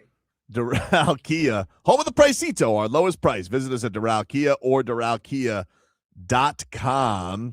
How many uncles you said, Vlad? I know in my family, somebody came home with that name. They said, your name DK. I ain't using all them damn words to call you.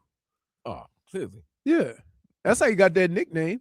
He didn't get a nickname because it was cooler. He got a nickname because ain't nobody want to call him all them words in his name. I never understand why they always put prefixes before names, man.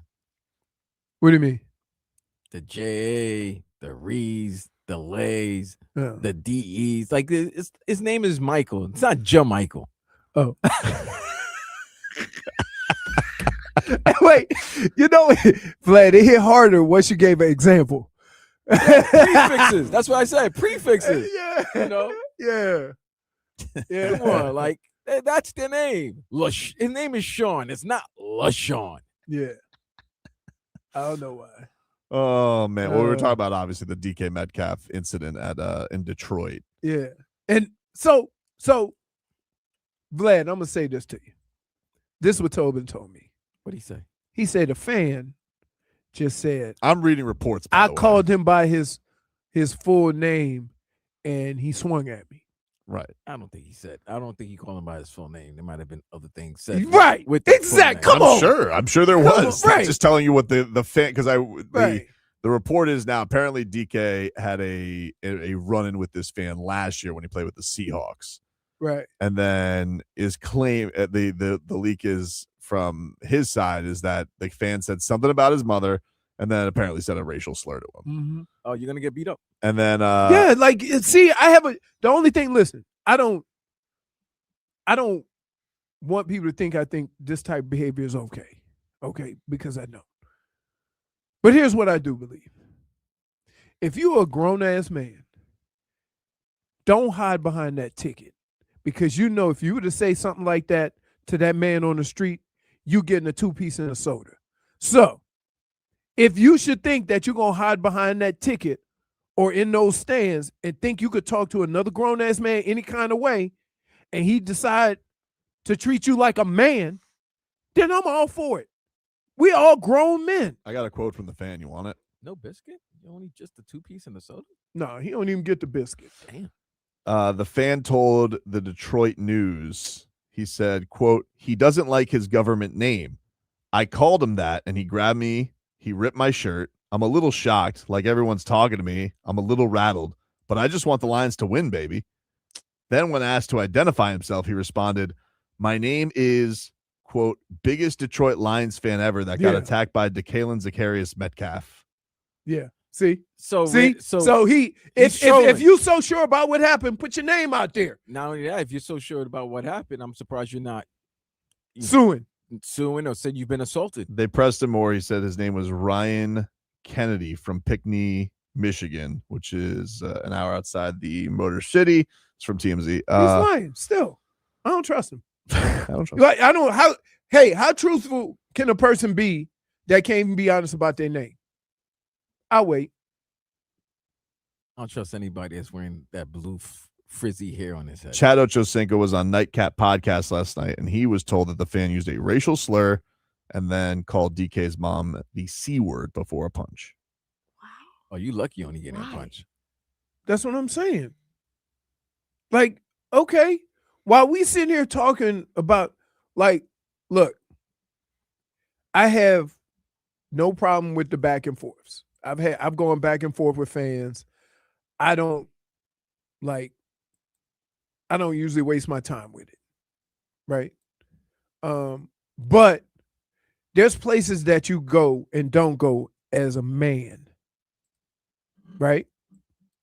Yeah, no question. That you shouldn't, and being a fan doesn't exempt you from that. And so I would always say, I tell you this all the time. One of the things I regret about being an athlete, it neutered you. It made people feel emboldened that they could come at you any kind of way and not have to deal with you as a person, as a man. So when I see situations like that, and I know for the most part, these guys jaw the whole game. So they ain't offended by words.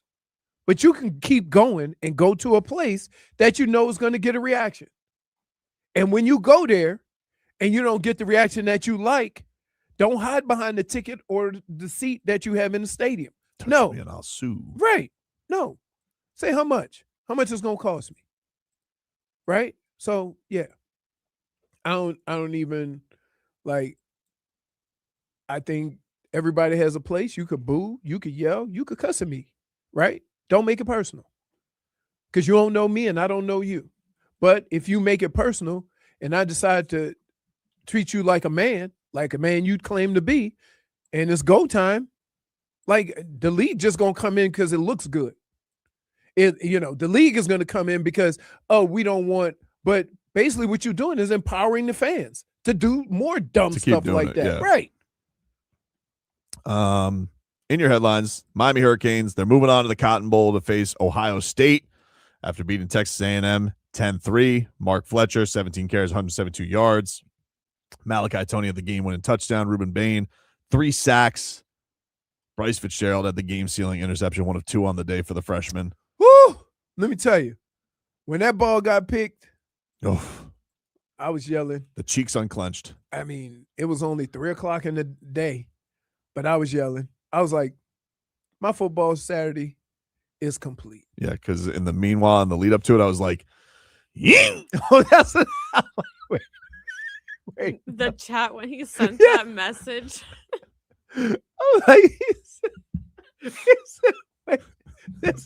I keep looking at it. So it's like, I understood what you meant. So he sent a picture, A GIF.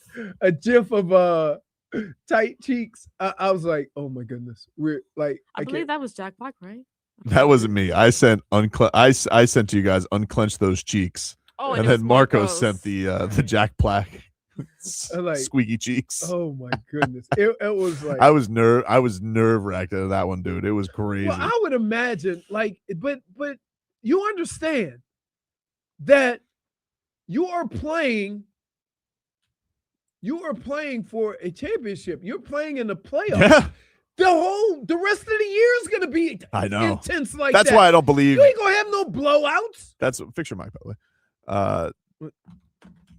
Need some blue chew. Yeah, See, I know. This is why I agree with you, Leroy, because I'm listening to the game right on my way down here, and in the fourth quarter, Joe Zagacki, I love Joe Z. This is the biggest third down of the game. Yeah, Joe Z, there's 10 minutes left still in the game. Might be one of. That's how I felt the whole time, though. But that's what playoff football is. Right, I know. Be more important third down. Like everybody don't have the luxury of playing Tulane and JMU. Good for them, they made it or whatever. Yeah, good right? for you guys. Good for you guys. Got the swag bag. Okay. When you look at the rest of these teams, like they're all really good. So there's going to be a lot of games that look like this, to where there's going to be some tight cheeks in the second half of these football games. Whew.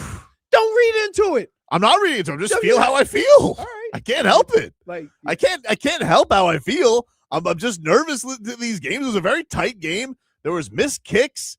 It was very nerve wracking. I had a great time at the end of it. I would have been heartbroken if they lost. Are you just nervous because it's the Hurricanes, or are you nervous because it's the postseason with one of your teams? Because you would have been nervous with the Panthers. I'm very nervous I was very nervous for the Canes. I'm very nervous for the team because some of these kids I'm very nervous. Malachi Toney's very young. Bryce Fitzgerald's very young. And you're like, these kids are on such a big stage. Maybe I'm because I'm older now. I don't know. big stage. These kids. It's football. I know. But It's just football. Here's the thing.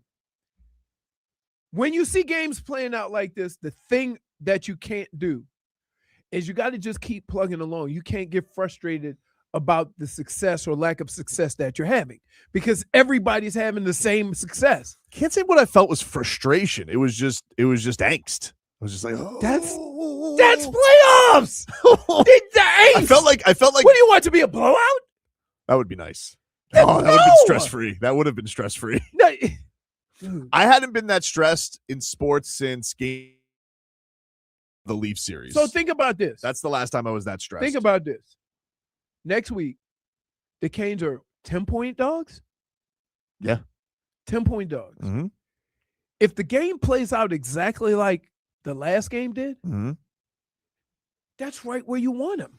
No, you're gonna have 3 more games of Stress. clenched cheeks. Yeah, Yes. I know. But then why you Need to see rest why up. wait, he's looking at me like You I better don't tell- like it. I don't like it, but I love it. I at the know. same That's how I time. feel. It's a drug. He said, I haven't clenched my cheeks like this since 75. It's been so long, dude. I haven't But felt that's- like this. That's what's great about playoff football. No, it's not, Leroy. It's Yeah, not. Vlad. Nobody else had that this week. Vlad, I guess Alabama Vlad. and Oklahoma got a little interesting. By the way, you know who's happy this weekend? Hmm. College Football Playoff Committee. They got it right. Oh my gosh. So, like, the thing about it is you have like, this is intense. Yeah. No, it's intense. Here's what makes it even more intense for me, because I'm watching the game and I'm like, every time something happens, I'm like, I hope this is not the deciding play. I hope this is not the decide, because the game is so close and so intense, and like everybody's like, it's like you're trying to make plays, but trying not to put your team in a bad spot, Mm-hmm. right? Trying not to have that key turnover. Trying not to, and I'm like, oh my goodness, it's just so. Everything's gonna be analyzed. and Yes! critiqued. So like I told Leroy, this might have been, I think, Mario's best coaching job and game. Best game he's coached in his tenure in Miami. But guess what? One bad move, if it goes the other way, we're all gonna be Right. critical of it. But that's the Gotcha. beauty of playoff football. Like we would like to have a blowout, but in all honesty, like your team, the Miami Hurricanes, will not be favored in one game No. all the way through the final. But the thing that Okay, so if you think about that and think about what they're trying to accomplish, put it all in and say, listen, if we're in the hunt, if we're in the game with the way our offense plays and our defensive line plays in the third and fourth quarter, that's all we can ask for. You're not going to blow anybody out. guy says Corey Heatherman, instant legend. That was the most emotion I've ever seen him ever show. Well, he kind of looks like Jake Paul with the with the right? beard? Yeah. This is the most emotion. This was him. He just goes incomplete. That was the I've never seen him make a motion. All I've seen him do is scowl and pace. And he finally let out a little bit of emotion with just the incomplete. You know, he just felt it. It was amazing. Man, take a break. More to come here on the show. We're back after this.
Mm, mm, mm, mm. Mm, mm, mm, mm. Something got to be. All right, welcome back, everybody. Fill out a ticket. Tobin and Leroy here with you on FM 104.3 WQAM. Take you guys up until 2 here on the program. Music was so cool What? back in these days. Back then. I saw a trailer this weekend for the Michael Jackson movie when I went to the Really? movies. Yep. I don't like the thing is, I would believe it or not, I would rather see a Prince movie than Why a do I Michael feel like Jackson that's movie a because really- Michael Jackson, his dad was really rough on him. Mm. The family was like they were just all kind of they were pushed so hard by their father that once they broke free, they all were a little bit. Well, there was supposed to be like a Last Dance type of Prince movie, and they won't release it. Oh, did we see a Prince? The movie Prince estate won't let it get out. They said he has enough material to release if they wanted to another 5 or 6 albums because that's all he did was make already? music. Purple Rain was good enough. Purple Rain was really good. That's all I need. That's the Prince movie right there. Now, yeah, another movie. I mean, I don't think we lose track of like he was the first person to do what Taylor Swift did, right, and take on the record labels, and He became a stuff. symbol. Right, like so. He did a lot of stuff, but if you go look at his catalog, he wrote music for a lot of people in a lot of different genres, and that was the cool part about him. Yeah, well, that Michael Jackson movie, what is that? I think that's coming out in the summertime or something like that. Mm. Anybody Uh-huh. saw Avatar yet? No, Okay. no. I went. My wife took me to the. Jennifer was busy My wife took me to the Housemaid this weekend.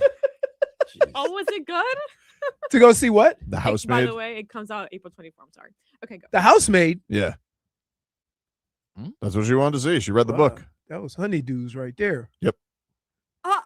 Oh yeah. Oh wait, The Housemaid is the name of a movie. Yeah, Yeah, It's a with book? with your it was a book. If it was a guy's Who's in movie, it? you know what that would have been called? Hmm. The Side Chick. That was a little pretty bit. much. What do you think it was? It was. I mean, do you want me to spoil it? Like, you guys are going to see it. that All right, spoiler alert. Jennifer's not. I'm gonna see it after, when it goes on streaming. Oh, so Yeah, do you want so me to spoil it or not? I mean, Oh, I so don't really care. It's You're in talking about like theaters. in another day or two. Oh wait, maybe. I don't know. Maybe. All right. Probably. Well, I don't know. I think this one did But, like, okay. it would be like I think a on lot of people HBO, went because right? it was a book. Who's in it? Sydney Your fave. Sweeney Oh, Oh. and what is the other girl's name? Amanda Seyfried. Oh. There you go. Oh yeah. okay. Okay. She's good. So She's great. she is it's all under the guise of she's a rich housewife Who? who's Amanda Seyfried. Seyfried, yeah. Yeah. With with a well-to-do husband, Right. and they look like they got the perfect life. until And then but they need to hire she wants to hire a housemaid, a live-in housemaid, lives in the attic. Sydney Sweden. so you're gonna So hire she hires- Sydney Hey! Sydney Sweeney. Check this out. Hold on. Let me just say this. I'm familiar with some of the inner workings of a woman Hmm. and how they think. Right. And I would say this. All the women that I know, there ain't no way in hell Sydney Sweden is going to be the house. Right. Well, here's No the shit. Absolutely not. Right. Right. That's what I'm saying. Okay, well, this That's what is I'm saying. You are setting yourself up for straight failure. right. What Well, is the movie? but Go ahead, here's the go ahead. thing. The whole point of it was she wanted to hire a hot housemaid because she wanted the husband to fall for the housemaid because she wanted to escape. wait, Because what? the husband's a monster.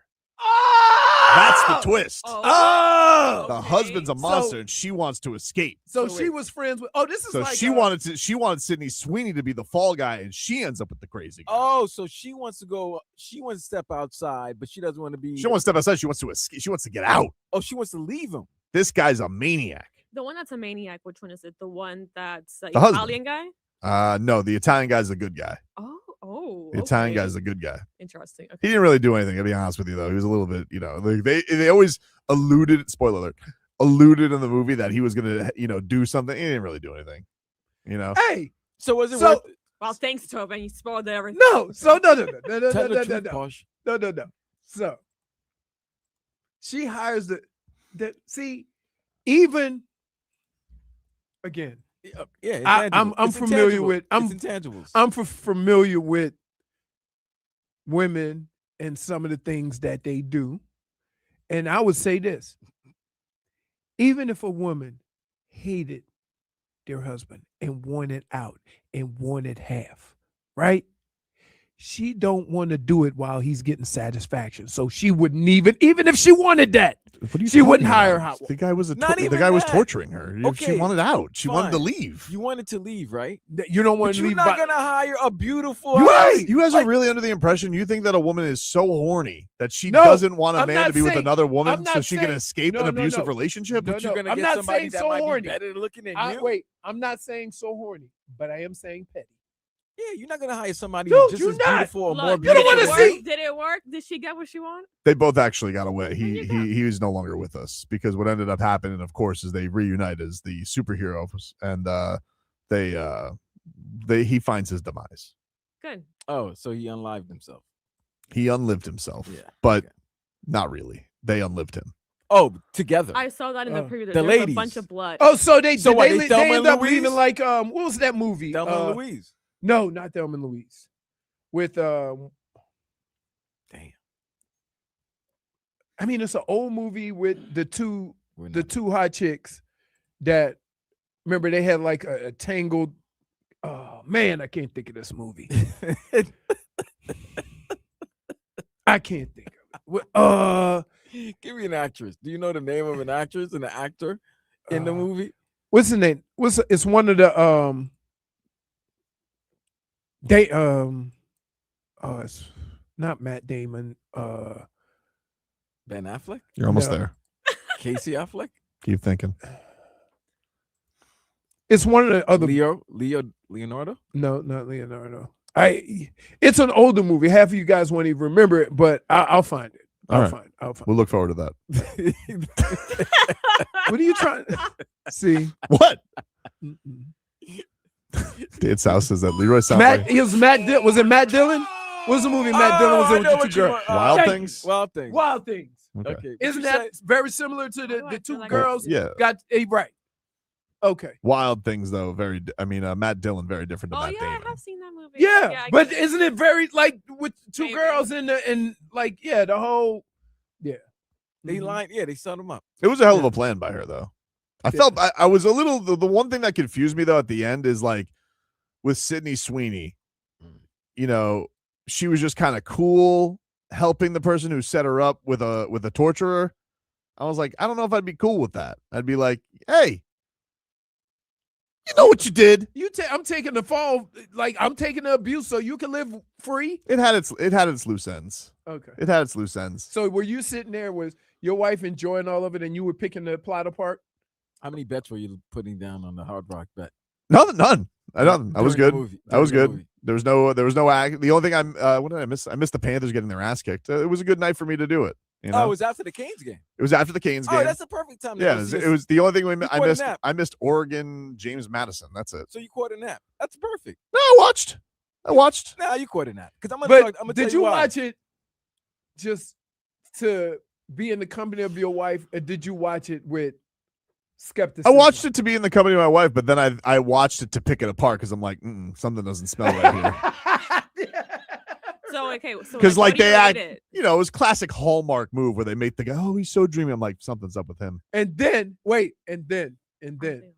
you know what I hate? When people want to go see a movie. So your wife wanted to see it because she read the book. Yep. And then you watch the movie, and then at the end of it, they go, the book was different. She did say that. They all do. All the They time. always mess up. All the time. Yeah. You know what So it is? She goes, she never came back for her in the book. You know what it is, right? While they're reading the book, in their mind, they're creating the movie. They're Right. directing the movie. So when they see it in actual film, it's not what they envisioned in their mind when they were reading. Yeah, I understand that. You're reading all these details to yourself, and then they got to go on a different plot twist, you know? And then they had kind of a hokey Hollywood ending, you know? I think I've spoiled enough, but What do you rate it? Not for nothing. what do I rate it? Out of 5 Tobes. I got it out of 5. I give it a 3.5. That's not that Okay. bad. Not bad. That's not bad. It was watchable. Okay. It was watchable. It wasn't like the worst movie I've seen It at all. wasn't. Well, you never actually said what you thought about that Christie movie. I never got to see it. Oh, you didn't? I never got to see it. I saw that streaming now. I got to watch that. I never got to go see it. So Oh. I will try and do that over the holiday. I will try and catch that and see what's what. We'll see. It's Sydney Sweeney again. It is Sydney Sweeney again. Much different role. She's getting beat up. Yep. She goes up against heavyweight champion of the world and then takes a dive for 100 million. That didn't happen.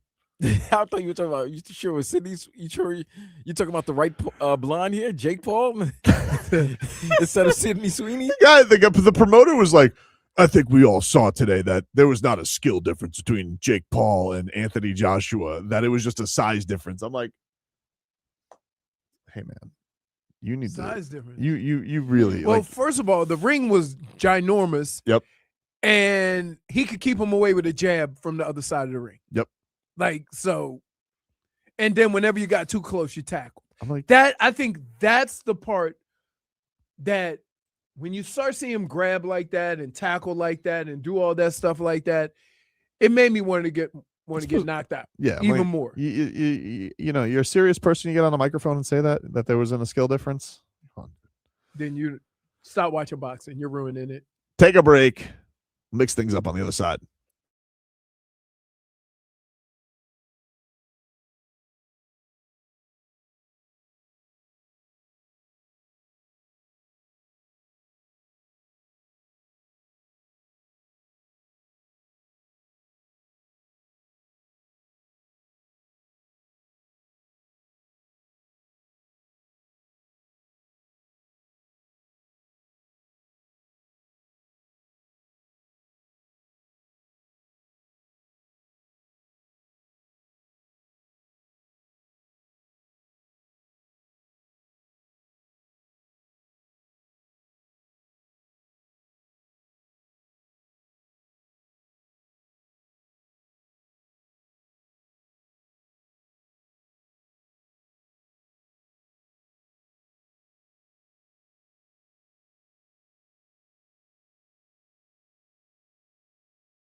welcome back, everybody. It is Tobin and Leroy here with you on FM 104.3 WQAM. It is time to get to the mixed bag here on QAM. Streaming live on YouTube and Twitch. 104.3 WQAM on YouTube. Miami 104.3 WQAM on Twitch. We'll start off with the man they should call the accountant because he came back. He told Texas A&M, insufficient funds, my friend. Rueben Bain. That's what he had to say on his performance. Like I said before, I don't take kindly to disrespect, man. I had my reminder on my phone, so all 2 weeks, last 2 weeks, I was on that. I was ready to play some football. You know, some guys was in the media saying some things they shouldn't have said, but, you know, they did, so God bless them. They was just writing checks they can't cash. Jesus. Mm-hmm. What a delight. What a performance by Rueben Bain in the Canes win. He was a menace.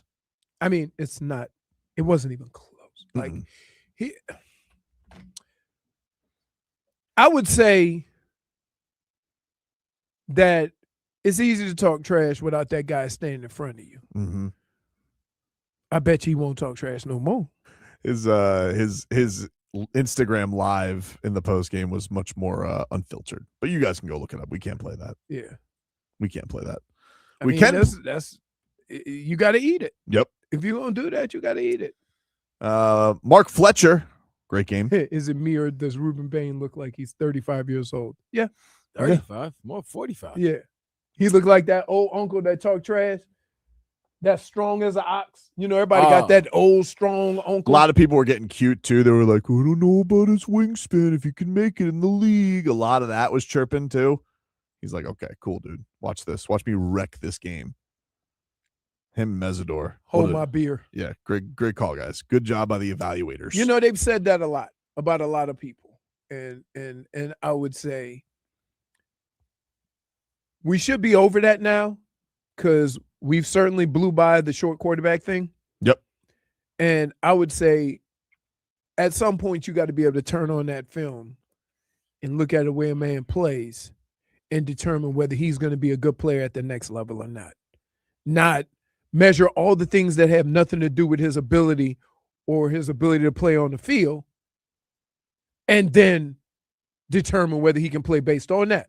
So to the people that watch film and evaluate players based on watching film and not looking at 40s and 225s and arm length and all that, you're going to have a better team sooner. I just believe that. Mark Fletcher had a great game. This is what he had to say to ESPN after the win. Mark, this game was a defensive slugfest. What was your reaction to how this one ended with that Malachi Toney touchdown and then the Bryce Fitzgerald interception to seal it? Yeah, we just dogs. We knew this was going to be a dog fight. That's a hell of a team. Extremely talented, all offensive football. We knew we were going to come here into a dog fight, and it's just fighting to the end. That's what we did. And this team wouldn't have been able to win without you running the way that you did. How were you able to find so much success against this defensive front? The O-line, the wide receivers, and the tight ends. I told them, y'all just get hats on somebody and I'm gone. That was all of them. I just had the ball in my hands. We know that you're a kid from Miami. How much does it mean to you to have played such a role in bringing this program back to prominence in their first playoff win? It's just a blessing. I was at the lowest point of my life, and this university just fed everything into me, and I just want to get everything I got back. We know that mom is here. She drove here from Miami, and we know that your dad is watching from above. You text him before every single game. Every game. What did you say to dad today before the game? I just said, I love you and be with me. We got our tradition. I eat oatmeal. Hey, first meal before every game. Send him a picture of my oatmeal, text him I love you, and then let's just be with me. He was with me today, as he is always. I'm sure he's so proud of you. Congrats on the win. I appreciate you. God bless you. Hey. That's Goosie's. Can I say this? I know what you're thinking, Leroy.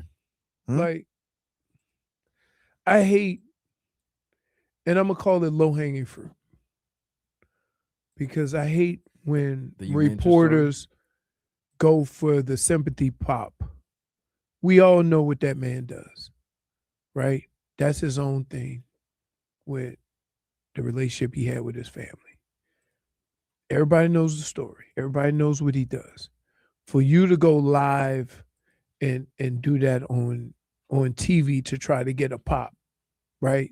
It becomes like I don't like her doing it. I understand him answering it and whatever, but that's kind of, we've heard the story. That's a private thing, you know. And Okay. I just wish they would leave it alone. It's fine. I agree. Like That's like you, everything was going good and you had to just it's your job to get some kind of emotion out of him. Yeah, it's like he just had a great game. They just won a thrilling game, and then you kind of, even though you want to bring some, I guess, human element to it, but that's a kind of a downer, you know. It's kind of like you're being Debbie Downer all of a sudden. So Trying to say you guys are kind of being Debbie Downer for a Goosie's moment, to be honest with you. But you see, these are one of these times where I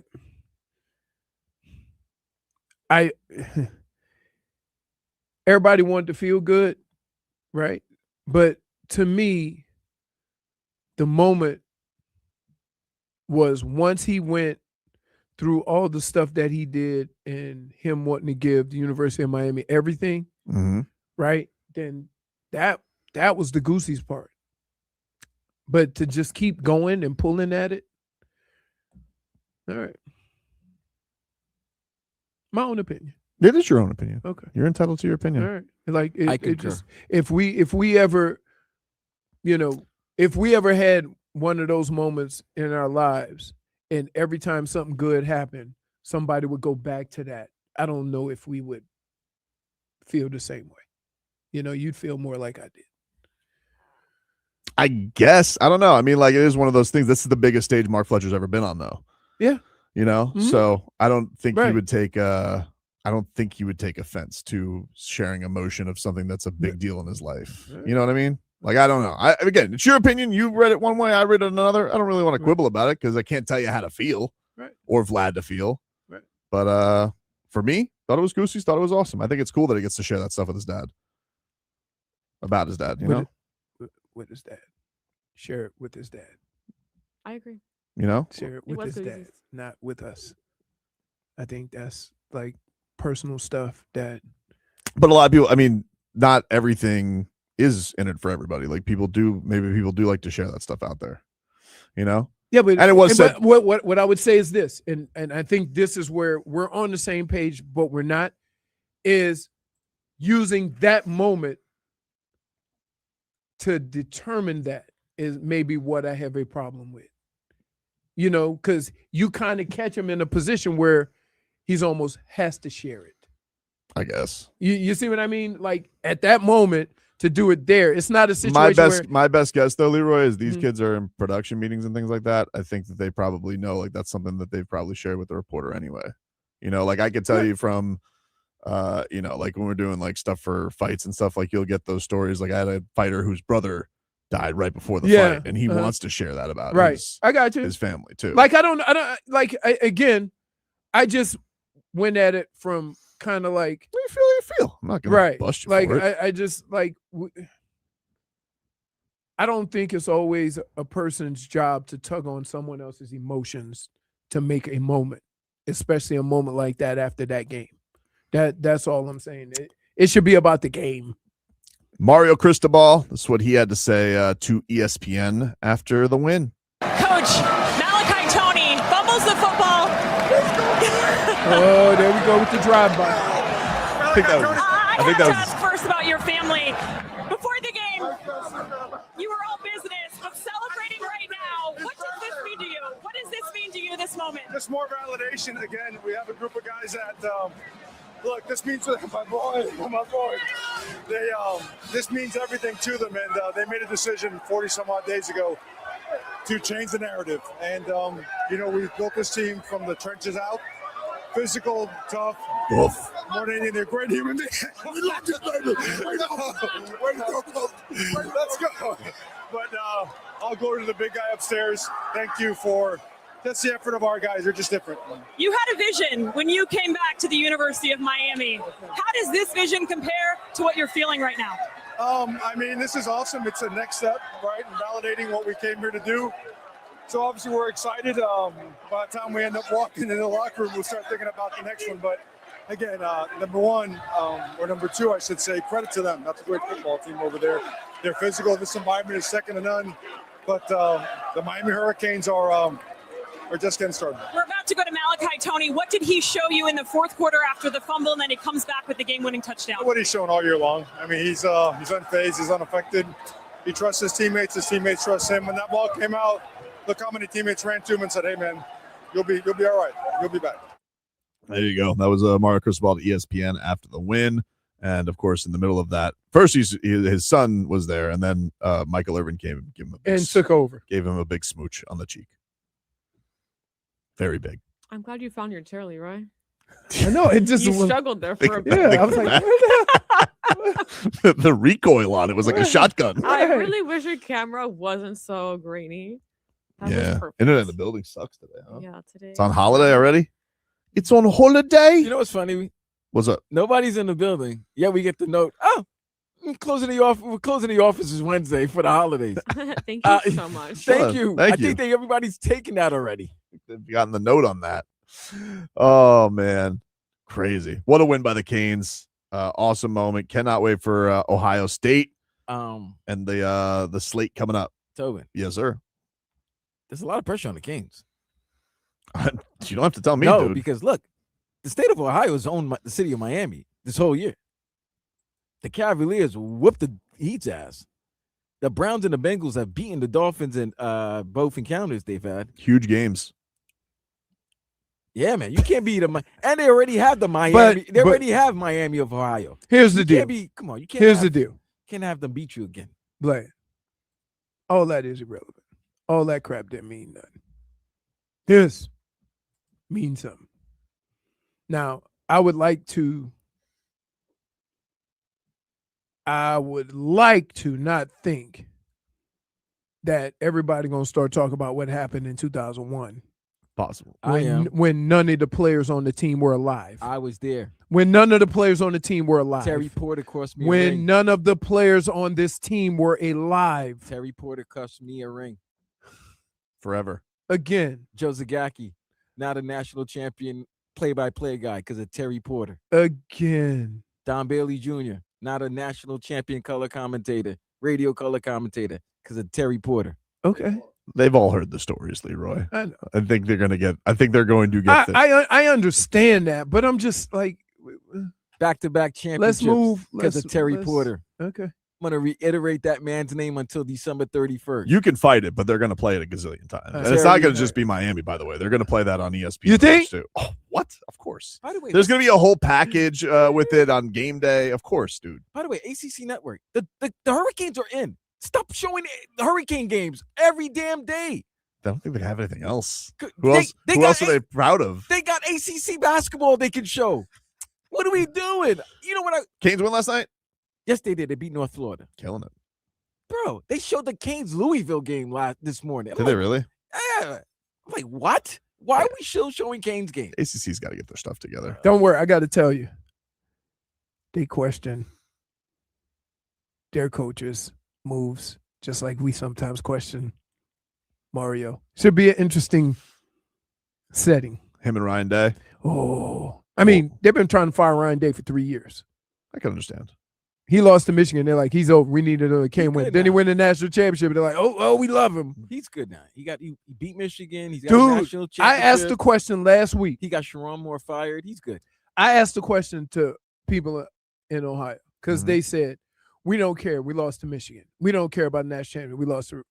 And so I asked them, would you rather beat Michigan and not win a national championship or lose to Michigan and win a national championship? Right. I don't know, but I'll tell you one thing. What? If this year is a year where the Canes obviously want to win the national championship, but along the way, if they're able to beat Notre Dame, Florida, Florida State, and Ohio State, right. I don't know if there could be. Is there any more? There's no more. Once you get past Ohio State, Alabama. Yeah, not. If you think Alabama's going to make it? Well, they would face the Georgia Ole Miss winner, right? Yeah, they beat Georgia. I mean, task at hand. I can't even wrap my hand around this, but no, like this is like rivalry infinity stone. If you get Ohio State, like, man, take a break. Final hour coming on up. Get you caught up with your headlines. We're back after this.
It's Tobin and Leroy here with you on FM 104.3 WQAM.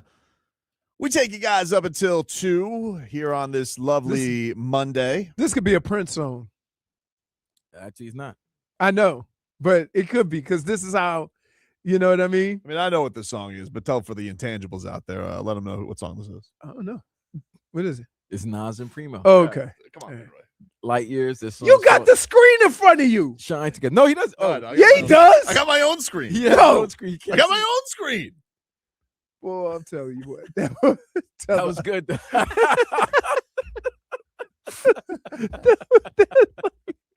You know, there's two. Hey, while y'all messing around, there's two things that Tobin does very well.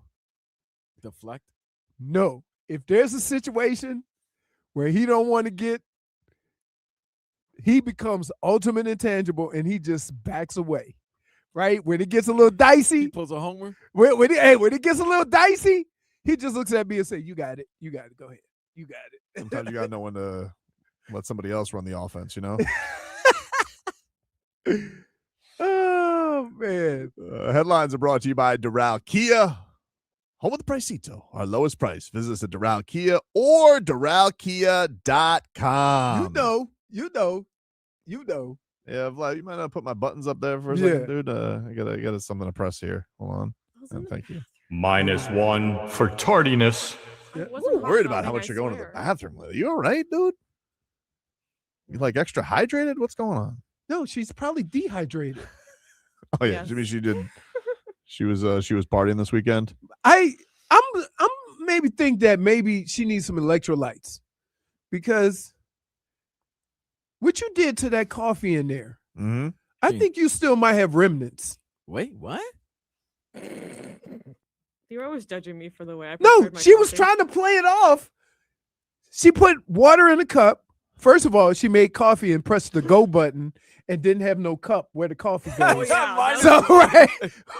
-1. When she going on started with you? Wait, she started filling the cup up with water, and I said, "Hey, why are you filling the cup with?"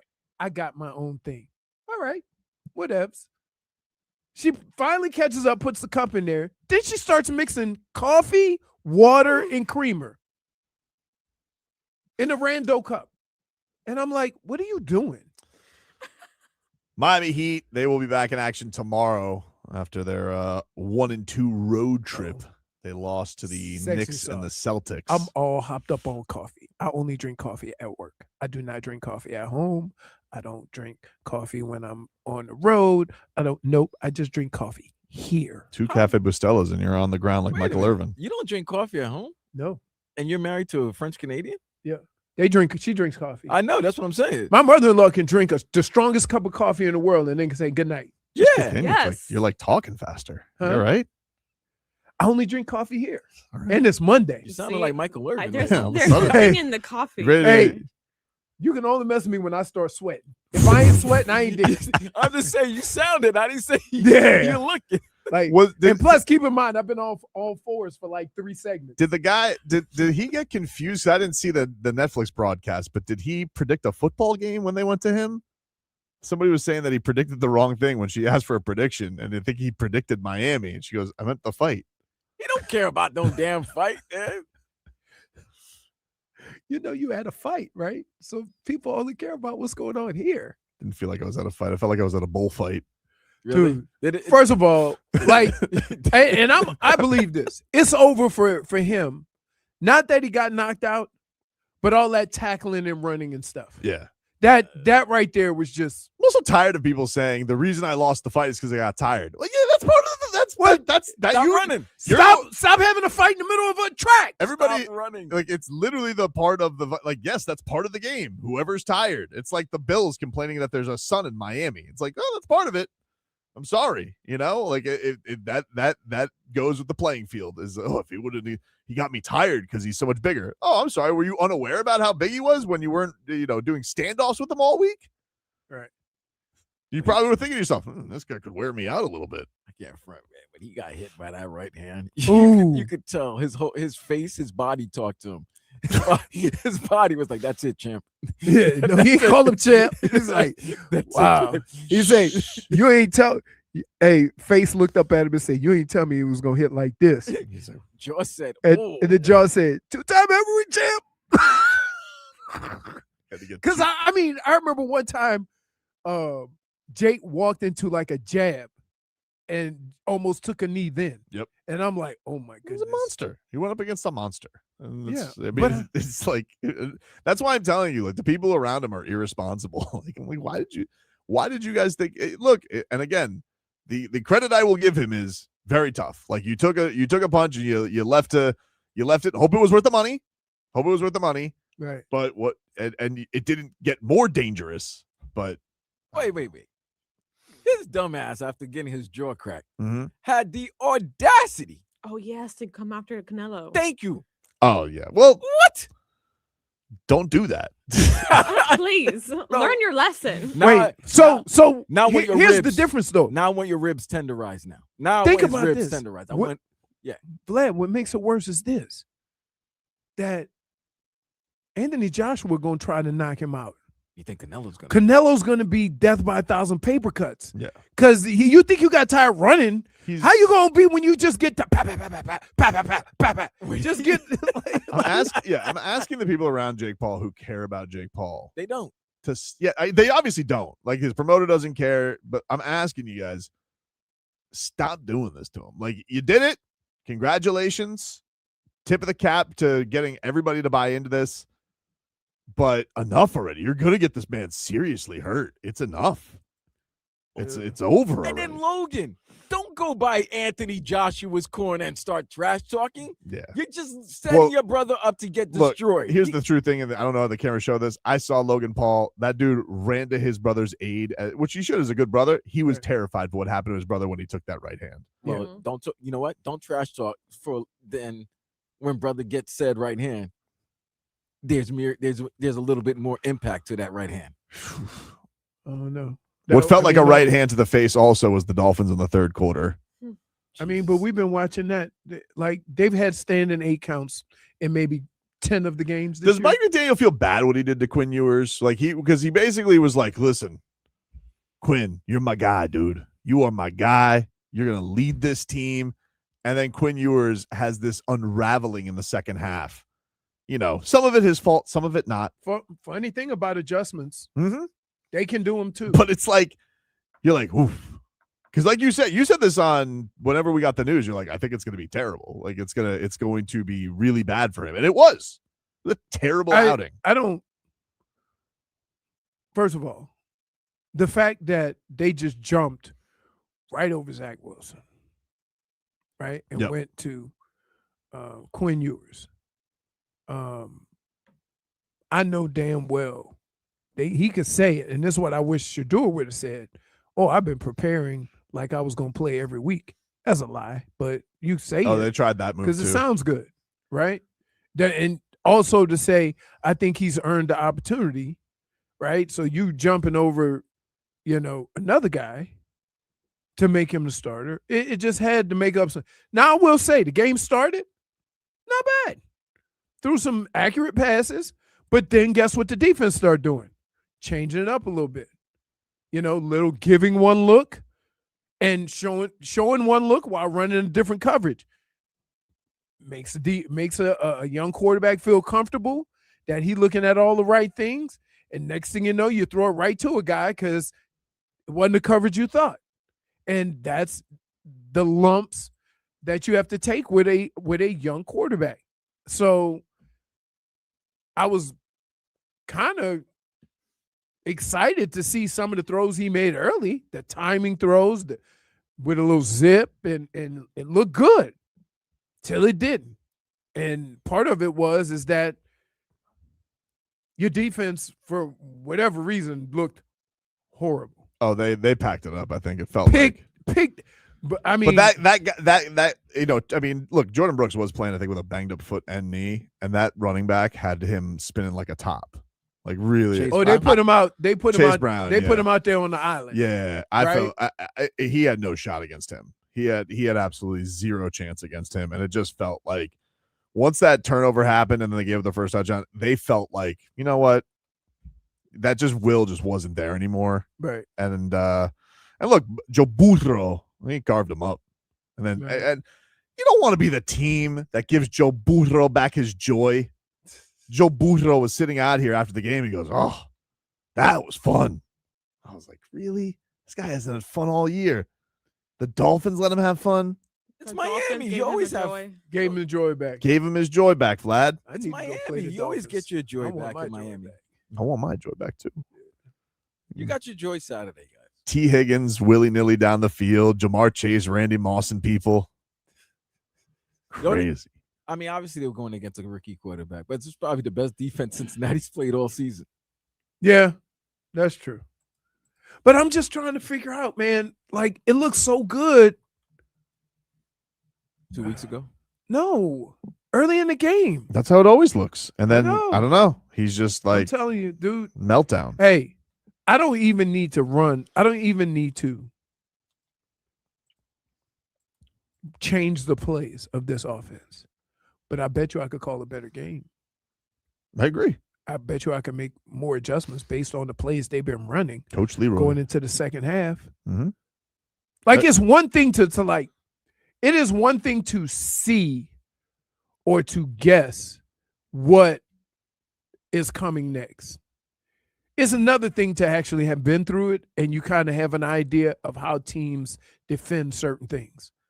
Like you got to know that at some point they're going to blitz your young quarterback. And you can always have a check with me that says, when you see this look, we go to the quick screen. Do you think? Do you buy into the theories at all that this is all a tank that Mike McDaniel's trying to position themselves? It's too late. You're too good now. You're right in the middle. They can still get to top 8. Okay, top 8, dude. Here, Maybe in you know trade what up the land. worst part of that is? Because that's right in the position where all of the bona fide number 1 first round quarterbacks will be gone, and now you got to reach. Maybe you do a trade up. You got the Giants. You got to fill too many spots. You got the You got to fill. You got too many one big spots. spot you got to fill up. I understand that, but how many assets? And this is the honest truth. How many assets would you give up for a guy that you're going to have to reach for? Because it never fails. There's always 2 quarterbacks that move up just because teams need a quarterback, Sure. not that they graded out there. But if you had, well, I guess the Titans won yesterday, right? Yep. So what Yes. is it? It's Giants and Raiders. Yeah, I was right now. I never rooted for the Raiders so much in my So life. the Raiders definitely. They're getting Raiders need a quarterback. Yeah. Raiders need a quarterback. But The if the Giants finish worse, then you could leapfrog them because they got but Jackson Dart. Yeah, they got Jackson Dart. But I don't know what that's going to take to drop up. That feels like at least 2 first rounders. The only thing it would take depends on who else needs to move up. If there's no competition to move up, right, bidding war with the Raiders and the Jets. well, you ain't gonna be in the big war. How much the you want Raiders are gonna be Mendoza? up there. They're gonna be able to get it. Yeah, anyway. but you gotta get to 1. That's the thing. Like they could play it. But you think you can? I mean, you can't go from 8 to 1. That's too big of a move. I mean, you could. I just don't know what it's going to take. Nobody moves from 8 to 1. You move like a couple of spots, it costs you 2 first rounders. Yeah.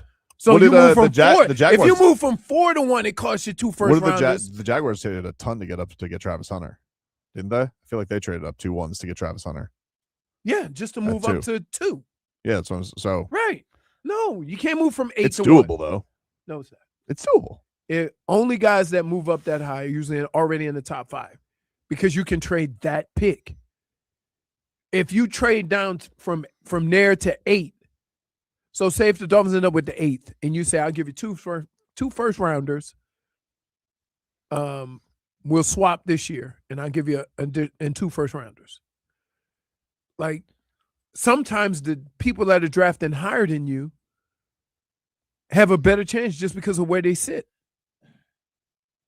Unless you have a team like the Raiders, or a team like the Giants, where you can trade with them and then say, okay, let's trade with somebody else, and they move all the way down because they have their quarterback.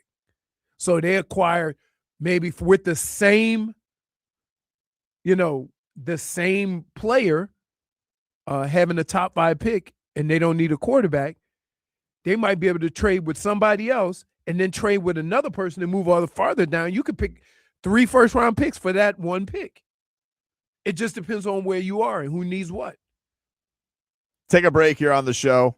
More to come. We're back after this.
Vlad looked like he's in an alternate universe.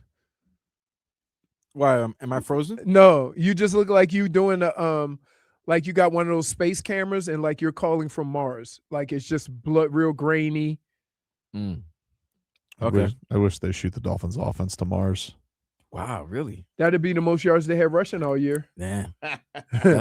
That's I'm telling you, I don't. longest I airstrike. get mad. I get mad because I don't want to. I don't want to feel that way about like what's going on, but I get mad because it's not always about the players or the system or whatever. It's about the structure, the organization, and the design of it all, the timing of it. Mm-hmm. Because I've seen some very creative plays that they have run.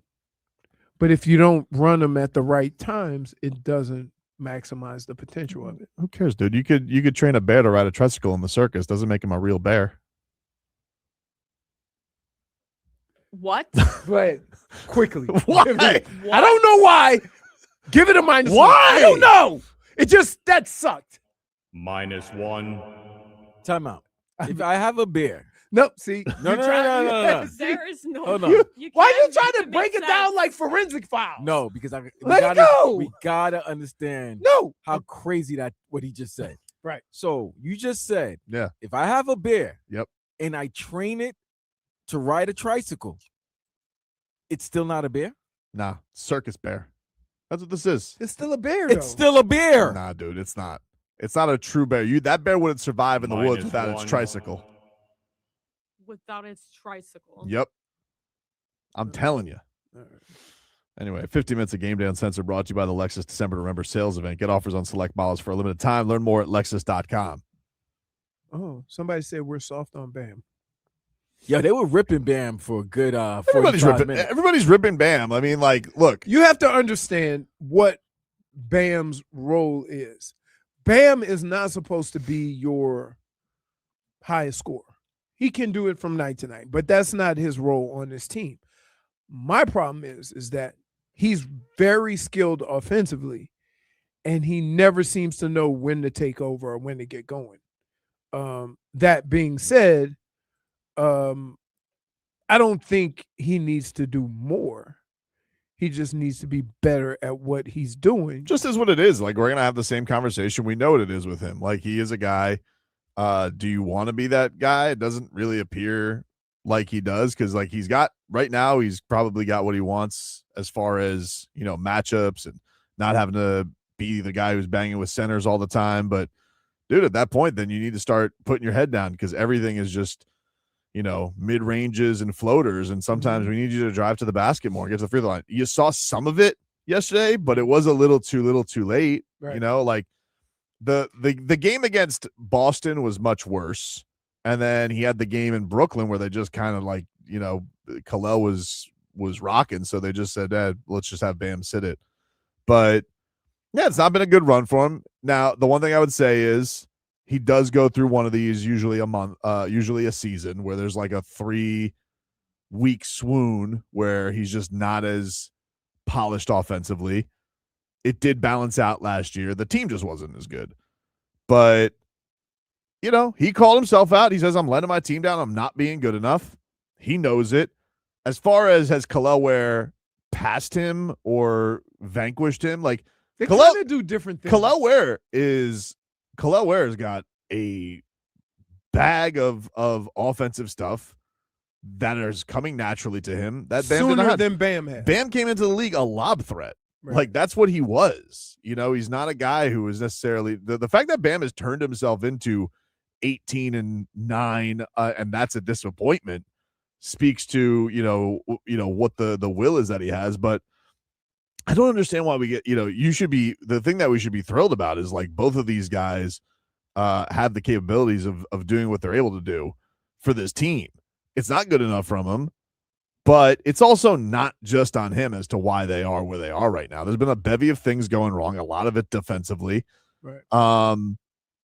But yeah, if you're going to talk about, like, I've seen some people who are like, well, why don't we talk about trading Bam instead of Kel'el. Like Kel'el looks like the future.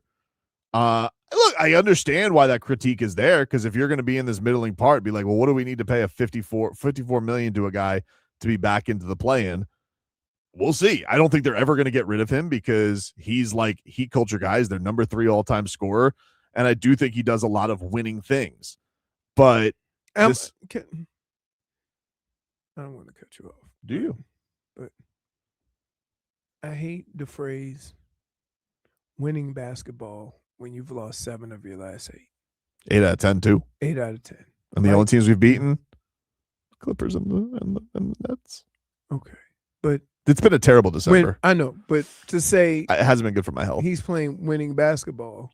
No, he hasn't been, but I'm saying like overall as a player. I got you. That's what people are going with. When they say that after losing by 30, he's making winning plays. Here's the problem: is like with Bam, who we love Bam, but you're the face of the franchise. Hey, there's some people that's on they own Bam. Oh yeah, he's got plenty of critics. I'm not mad. I'm not listen. He's got plenty of critics, but I'm saying like you're the max guy. There's no questions about Bam and salary or extension. Like the Heat, they've loaded him up twice now. Load him up. Yep. And this kind of feels like has it plateaued? And Spo's never gonna say it because he loves Bam. He adores when I say winning things. Like, look, Karl Anthony Towns didn't do squadouche yesterday. He was terrible. Bam Adebayo was basically like he had grandma arms. Which, by the way, I got to say, he's really put on his work on his arms. Big, but. I would say you're getting to feel like it's almost like the way they play him and Kel'el, they're pitting them against each other. Like instead of trying to figure out a way for them to work well together. Right. And I think that if Kel'el and Bam play together, it helps them both out. Yeah. Well, I think there needs to be more of Bam like driving and kicking a Kel'el or something like that, because one's looks like he's got really good shooting that's just coming naturally. Bam has not been a good shooter, but has turned that into something capable. Right. But yeah, this, even with Spo doing the thing where like he's resisting on it, like, oh, this, I don't know if they can work together. It's figure like, it out. That's your job. Figure it out, dude. Figure it out. Look, here's the deal. And I don't know how else to say this. When the game starts, I want my 5 best players out there. Yeah. I don't care about, okay, well, it doesn't matter who starts, but who finishes. Not if you're down by 30. Okay? So I would like my best combination of players to play together when the game starts. Now, I'm no analytics guy, but for what I've been told, that when Bam and Kel'el start, just when Kel'el starts, team is 9-1 or 9-2. Well, now they are 7-5 because they've lost their last 2 with those 2 starting together. With those 2 starting together, but with just Kel'el starting, they'll be 9-5. Sure.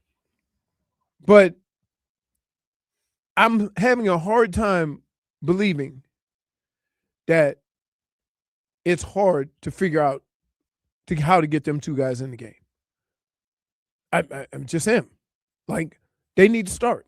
Yeah, there's no reason for them not to, and I'm glad that it closed that way. But he's also like he's got to take it upon himself. Like, I can't have Simone Fontecchio being more aggressive than you when it comes to like, hey, I'm gonna go get my get back on OG Anunoby. Like, and like it clicked finally late yesterday, but it was like, why did that take so long, dude? Come on, you can't keep floating, and you can kind of see like he's like kind of floating in the ether throughout the game, and I'm just like, which is that's been my biggest pet peeve for the last 3 years. Is how everybody got a max contract, but nobody can never figure out when it's time. Hey, guys, we're sucking. Time for us to turn it on. Right. Hey, we're having a turn. How can you play a whole quarter and score like 10 points and not realize during some point of time that we are not playing well in this third quarter? Nobody ever seen. For the last 3 or 4 years, we've started talking about third quarter, right? It happens, and everybody looks surprised that we didn't realize we only scored 10 points. Yeah, but I think the band thing's going to shake out. I really do. I'm not worried about that. I just think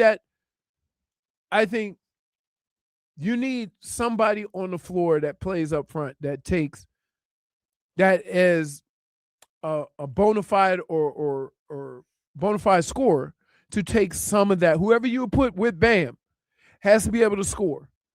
That helps Bam. And to put Bam or Kel'el in, when now they can just focus on one of those other guys because nobody else is doing it like they are. I'd also like some more with them together so they can learn this defensive communication better as well. Like, I think this is one of those things where supposedly, oh, just not gonna forget. Well, they got to figure it out, dude. Like, you can't. Isn't that his job? Yes. No, that's what I'm Isn't saying. that- Like, he needs to embrace it more. Right. So Bam and hero for Giannis. that's too much money. What's too much money? You know, that's like $70 million, $80 million. So then we have to eat a contract. Kuzma. Ugh. Unless the Kuzma thing won't work if Giannis comes out and says, no, Gotta not be going, honest with you, not dude. going to play with another team. We're not right now. exactly looking Giannis worthy right now. I don't know if Giannis is looking at us and being like, oh, that's my ticket to a contender. Got to get the house right first. I guess. What do you think? Like, without hearing him say anything, I mean, why wouldn't he want to come to Miami? Why wouldn't he? If he doesn't think that it's good enough to win a championship. The only team that we know is really good enough to win a championship is OKC. Everybody else is good enough to win, but haven't won. So we're predetermining who's good enough and who's not. Denver's won. Denver's won. They were a little banged up last year. Oh, the Jokic They brothers won. get to party here next week. But I would say, like, to determine who's going to be a championship contender or not, I think you're taking a lot of liberties. I think the thing that they got. I think with Giannis, a lot of teams will become, viable champions. Yeah. But the good thing is with the Ware, and by the way, I haven't mentioned this, but Jakučionis, he also had a really great game his first start because everybody was hurt. They had Myron Gardner playing against Boston. No Wiggins, no Davion against Boston. So Jakučionis got the start. Dude was lighting it up from three. I was like, I thought this kid couldn't shoot. It was crazy. Came out, he had a great day. He had a great first start. I was happy for Kaz. Really good performance. All right, we'll take a break. Where is he now? Back in? He's with the team. He's not sent anywhere. Stop banishing. You know how they do that? We'll take a break and we'll play a little All Right, Oh No to close things out.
All right, welcome back, everybody. It is Tobin and Leroy here with you. A little all right. Oh, no. That was peculiar. It was peculiar, right? Yeah.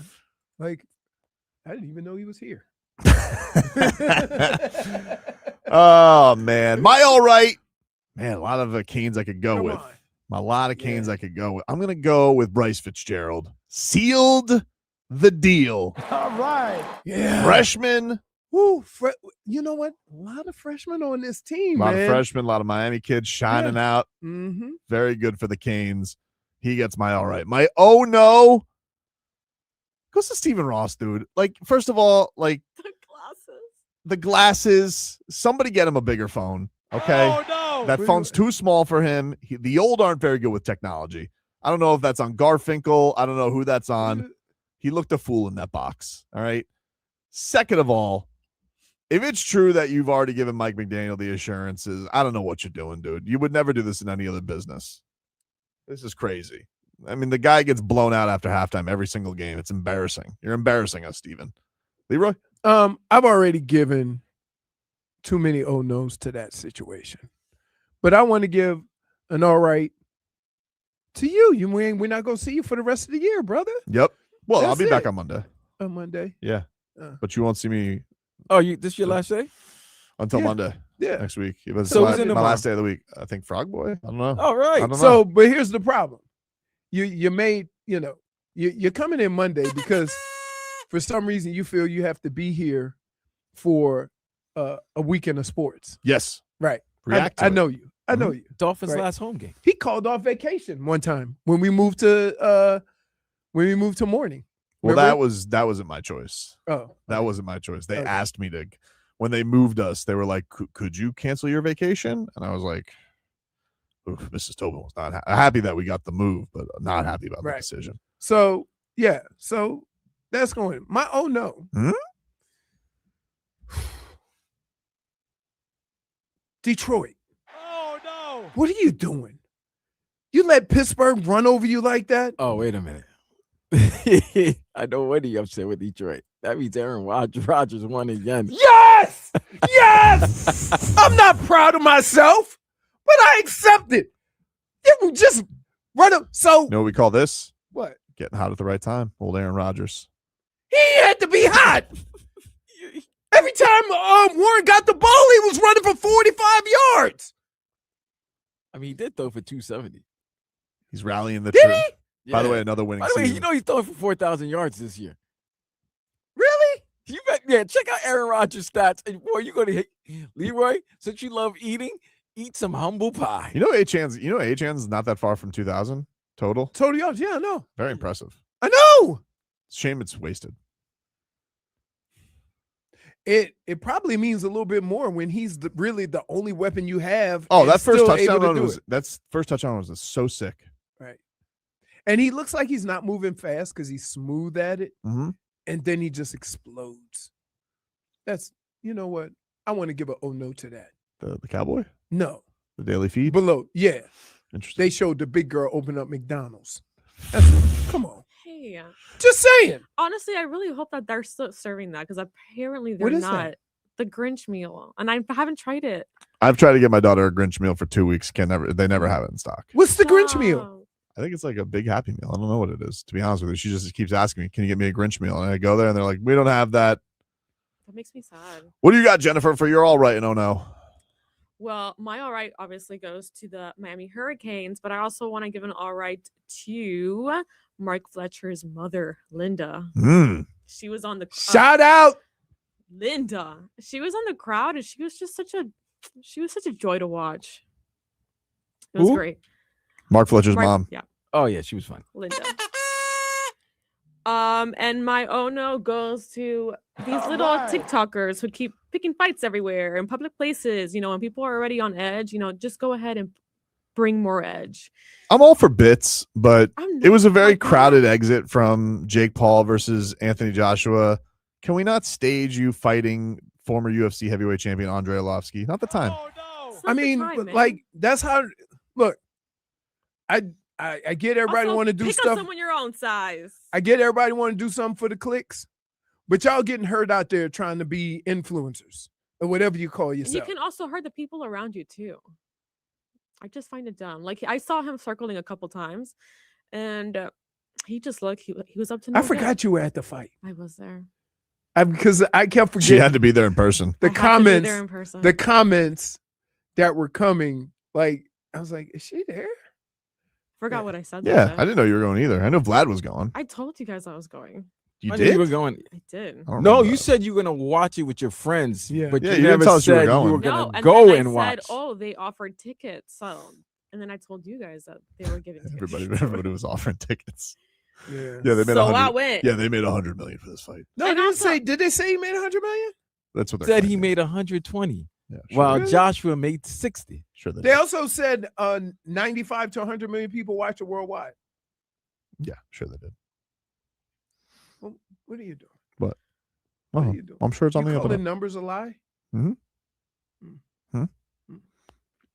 Vlad, what's your all right? No. I have a lot to choose from with all right, man. Hmm? I could go with Jalen Brunson. But I'm gonna go with the college football committee. Hey, man. Why?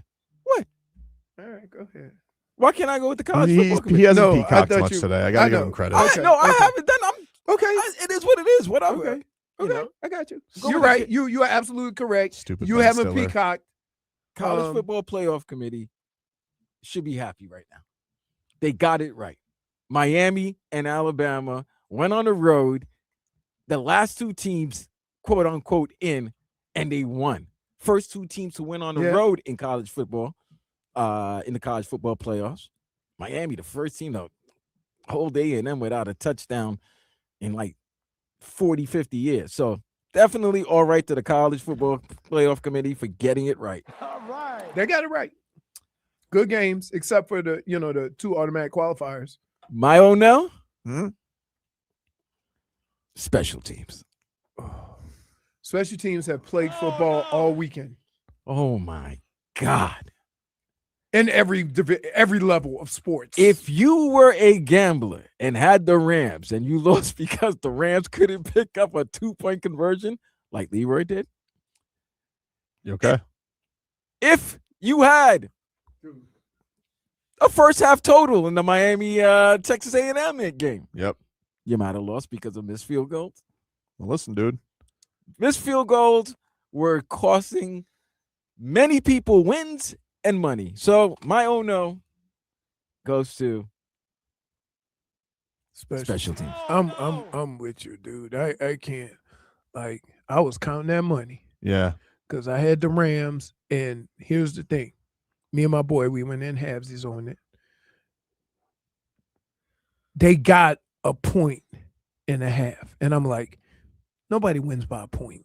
Just take the money line. You get a little extra pop. 1 point. We would have won. Listen, If- dude. If it was easy, they call it ordinary team. But they don't. That's why it's special teams. Please, I'm done with the show for today.